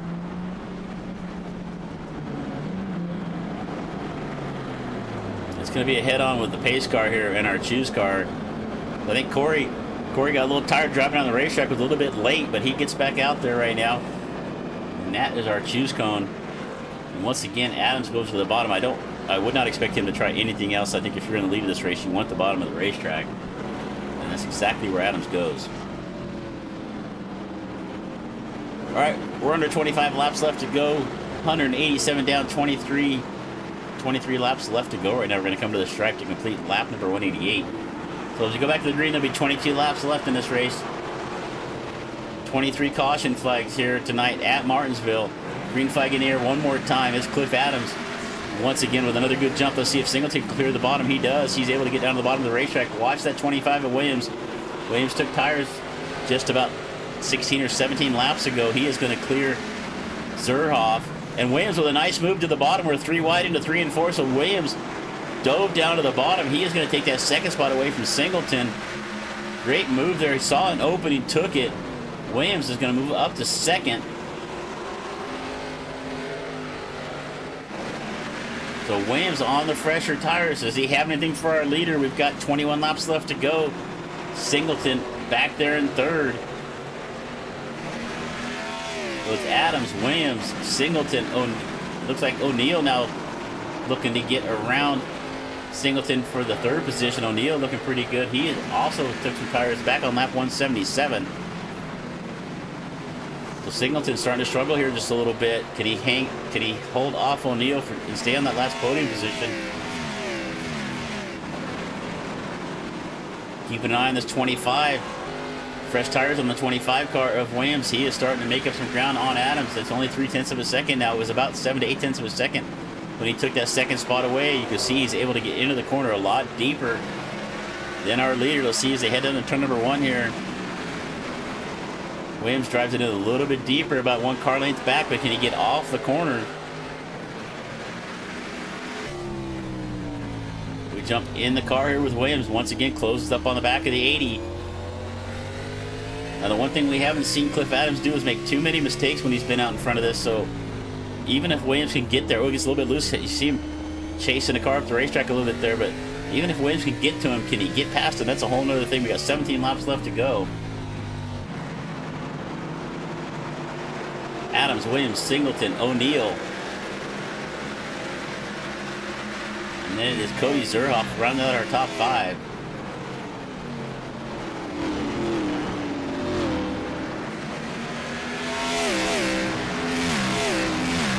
Oh, into the wall. That looks like the 5 car of Bowling.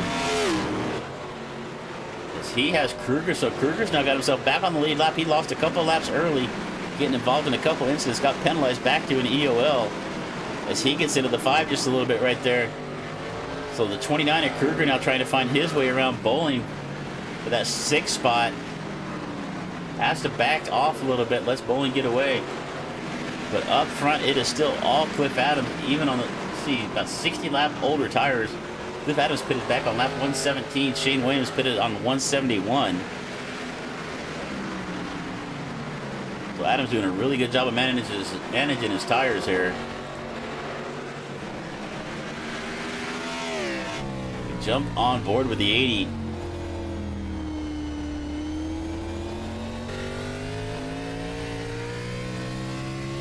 And you can see, even though Shane Williams got fresher tires, Adams able to drive away from him off the corner. Williams pushing the car a little bit harder in the corner. That may actually be to his demise. He's driving the car a little deeper.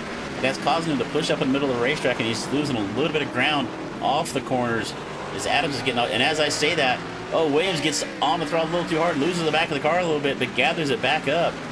A nice save. He's pushing for everything he's got. He knows he's getting down to the last few laps here, 12 to go.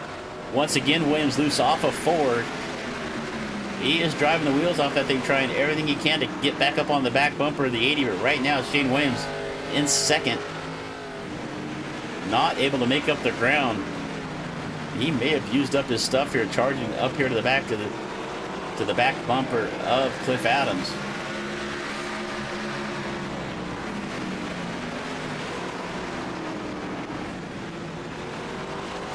All right, so we started about an hour and a half ago. 10 laps left to go, 200 down. Cliff Adams out in front. Shane Williams in second. Williams starting to reel him in a little more. We're going to keep an eye on this battle up front. Williams with a little bit different entry, and we got caution against the TGK, hauling and junk removal. Why is TGK so hard to say? I'm not quite sure, but another caution flag in the air, and this one looks to involve Justin Kruger once again. We'll see what happened to Justin. Gets down in the corner, comes off the center of the corner. He has got the 5, and he catches that inside curb, and that just loosens the car up right there, loses the back of it. So the 29 and Kruger going to go around a self-inflicted wound right there. It gets down too low, catches the infield curb, and the 29 is going to go around. So that's going to put him to the back of the lead lap cars, which I think we have 13, actually 12 right now on the lead lap. The 71 of Mark Osier. I'm going to keep saying his name differently until I get it right. So Mark Osier right now, the last car on the lead lap in 12th, but our leader, the 80 of Cliff Adams. We're going to have 7 laps left to go right now. By the time we get back to green, I believe we're going to probably have 5 to go. We'll see how this shakes out. Our 24th caution flag of the night at Martinsville. If you've been here for the whole race, thank you so much for hanging out. If you haven't hit the subscribe button yet, please do it. Give us a like. Comment who you think is going to win this race. I see a few of us still left in the YouTube chat. You think Shane Williams has anything for Cliff Adams right here? Cliff's been pretty strong even on these older tires, and I think Shane's pretty much used up his stuff at this point, but we're going to see how it plays out. I think the only way he's going to get by Cliff Adams is if he can get to the bumper. Adams has not made too many mistakes that we've seen so far tonight. He has led, let's take a look at our lap leaders here real quick. So Cliff Adams now led 135 out of the 204. Singleton's led 21, Dickerson 21, and Aiden O'Neill's led 8. So we've had 4 different leaders. We actually had a couple other leaders early on that it's not coming up on our graphics there. With our pole sitter was the 41 of Colton Gardner. He led quite a few laps early on. Fastest lap of the race. Let's see who that was. It was Jack Robbins at a 22:65. Let's see, fastest 5 laps. Let's see, fastest best laps. There we go. Cliff Adams on a 19:70 was the fastest lap of the race. Does not surprise me. Cliff's been leading a lot of this race. So Shane Williams, Justin Kruger, Dickerson, Singleton, your top 5 there for fastest laps of the race.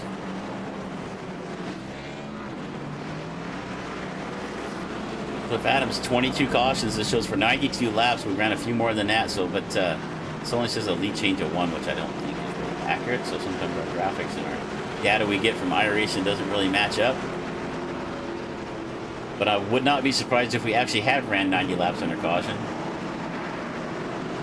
22 cautions at an average about 3 to 4 laps of caution. Yeah, that would pretty much do it. It's 24 cautions. So, all right.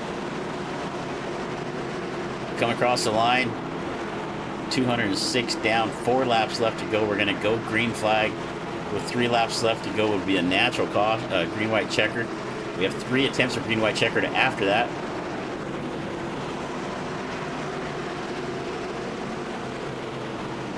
All right, let's see if Cliff Adams can get another good jump. Shane Williams really needs to stay with him here. The leader's got such an advantage right now, as Adams has shown here. He's restarted this race about 20 times now, and each time he's been able to get some separation back to the rest of the field. All right, we're going to roll off and turn forward. Adams, Williams, O'Neill. And green flag is in the air one more time. And once again, it is Adams with a fantastic jump. Watch this battle for second and third. Oh, Singleton going to get loose. O'Neal gets in there, gets sideways. Williams is going to get clear in second. All this battling back here is just let Cliff Adams get away. They're going to come across the stripe. 2 laps left to go. Popsicle sticks in the air. 2 to go for the flag, for Barney the flagman. And it's Cliff Adams right now with the lead. Shane Williams has really got to pick it up here if he's going to have a chance. He is getting closer to the back bumper of Adams. About a half a car, about 1 full car length back as they head down 1 and 2. We're going to go through 3 and 4 here. Come to the white flag. Williams with a good run. He gets up to the back bumper of the 80. Does he have anything for him as they take the white flag into 1 and 2? Adams with the lead. Williams right there behind him. He falls back just a little bit. Drifts up through 1 and 2. He's going to get a good run off of 2, but I don't think he's going to have enough for him unless he just drives the car in there deep. Adams is going to hold the lead. Williams settles back for second. And off of turn number 4 here at Martinsville, after 210 laps, your winner is going to be the 80 of Cliff Adams. Shane Williams going to come home in second. Shane gave it everything he had. He did everything he had to do except for get into the back of the 80, move him out of the way. So Shane Williams going to come home in second. Aiden O'Neal with a good run is going to come home in the 3rd spot. Jesse Singleton, after an adventurous day for the 51, is going to come home in 4th.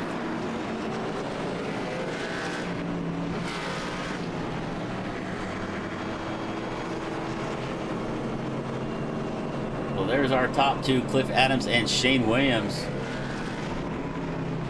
All right, we're going to take a look here, see if we got to go back and watch that last lap here one more time.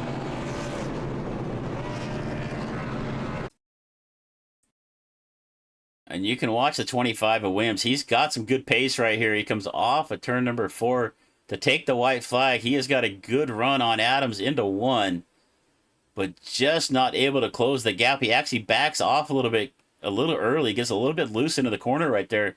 That allows Adams to clear by about a car length. And as they head down the back straightaway, let's get into real speed here. Adams just good job off of 2, even on the older tires, and Williams just has nothing for him. Pushes the car hard into 3, but it pushes up the racetrack and just cannot get a run. And that is going to be the checkered flag right there for our winner, Cliff Adams.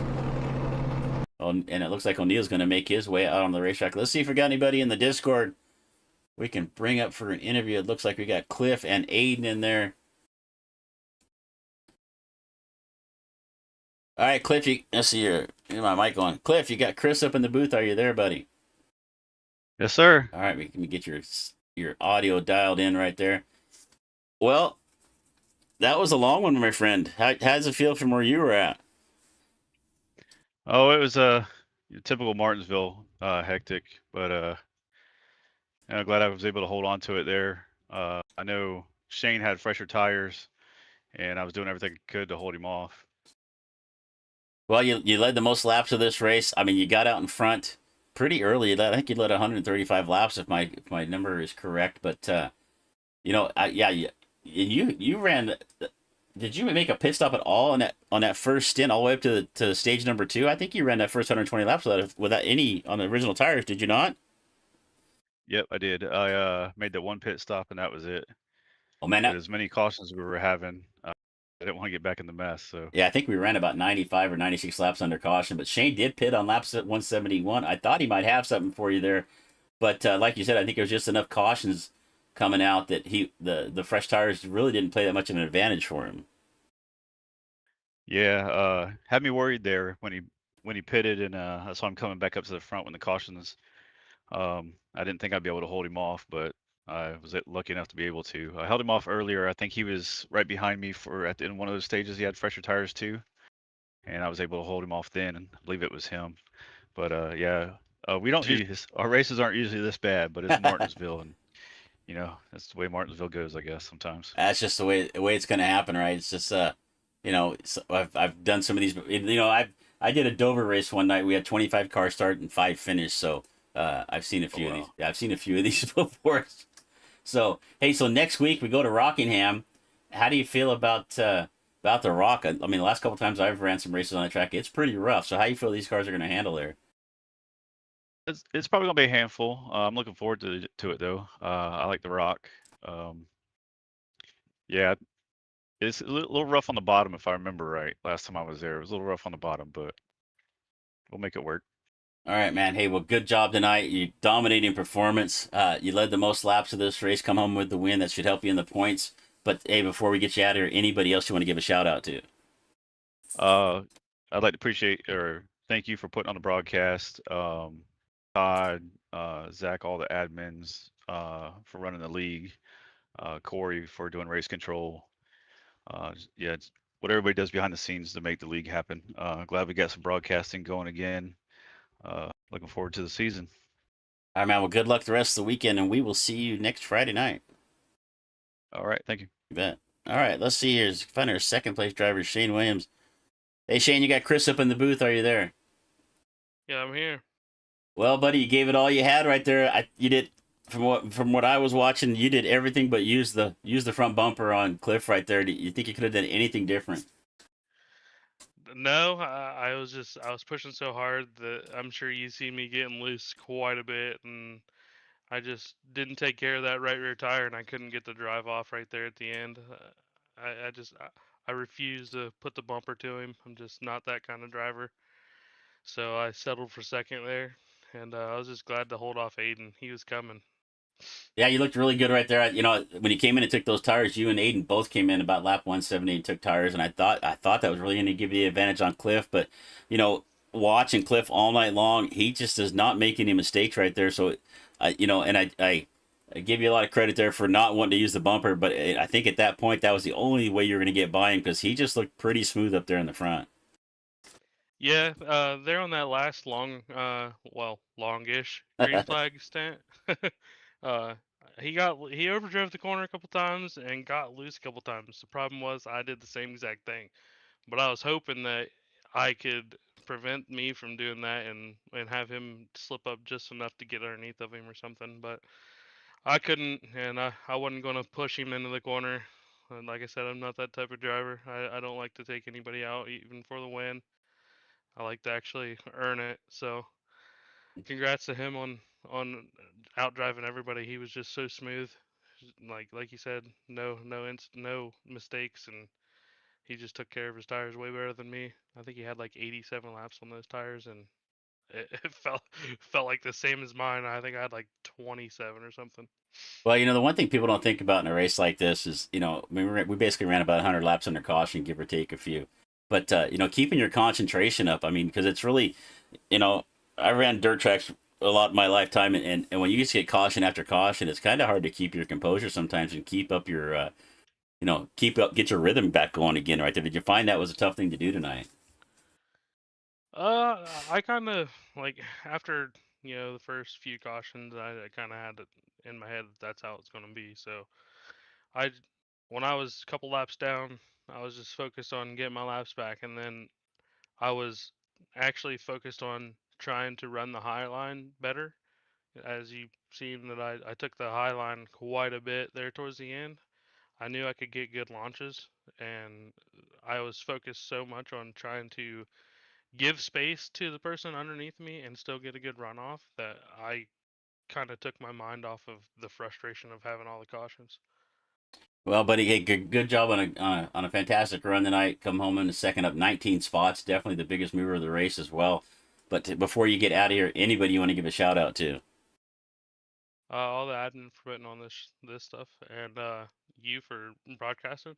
I was pretty excited when they said that we were being broadcasted again. I just love going back and watching, and it just makes it feel a little bit more rewarding to do good. So I appreciate you doing this, and I hope all the cautions don't scare you away. This is not how it usually goes, but I'm Well, looking forward to continuing this. as I told Cliff earlier, I've seen a lot worse, my friend. So you guys put on a good show tonight. We hopefully we covered it well for you. So enjoy watching it back. But hey, man, good luck the rest of the weekend, whatever you participate in, and we'll see you next Friday at the Rock. Thank you. I appreciate it, man. You bet. All right, one more driver interview here. So we've got Aiden O'Neill here, finished third. Are you with me, Aiden? Yes, I got you. And I'm assuming I got your first name pronounced correctly. Yes, you do. Excellent. That's always my That's my worst thing is pronouncing names. I can't believe I do this for a little side job sometimes. But It's all good.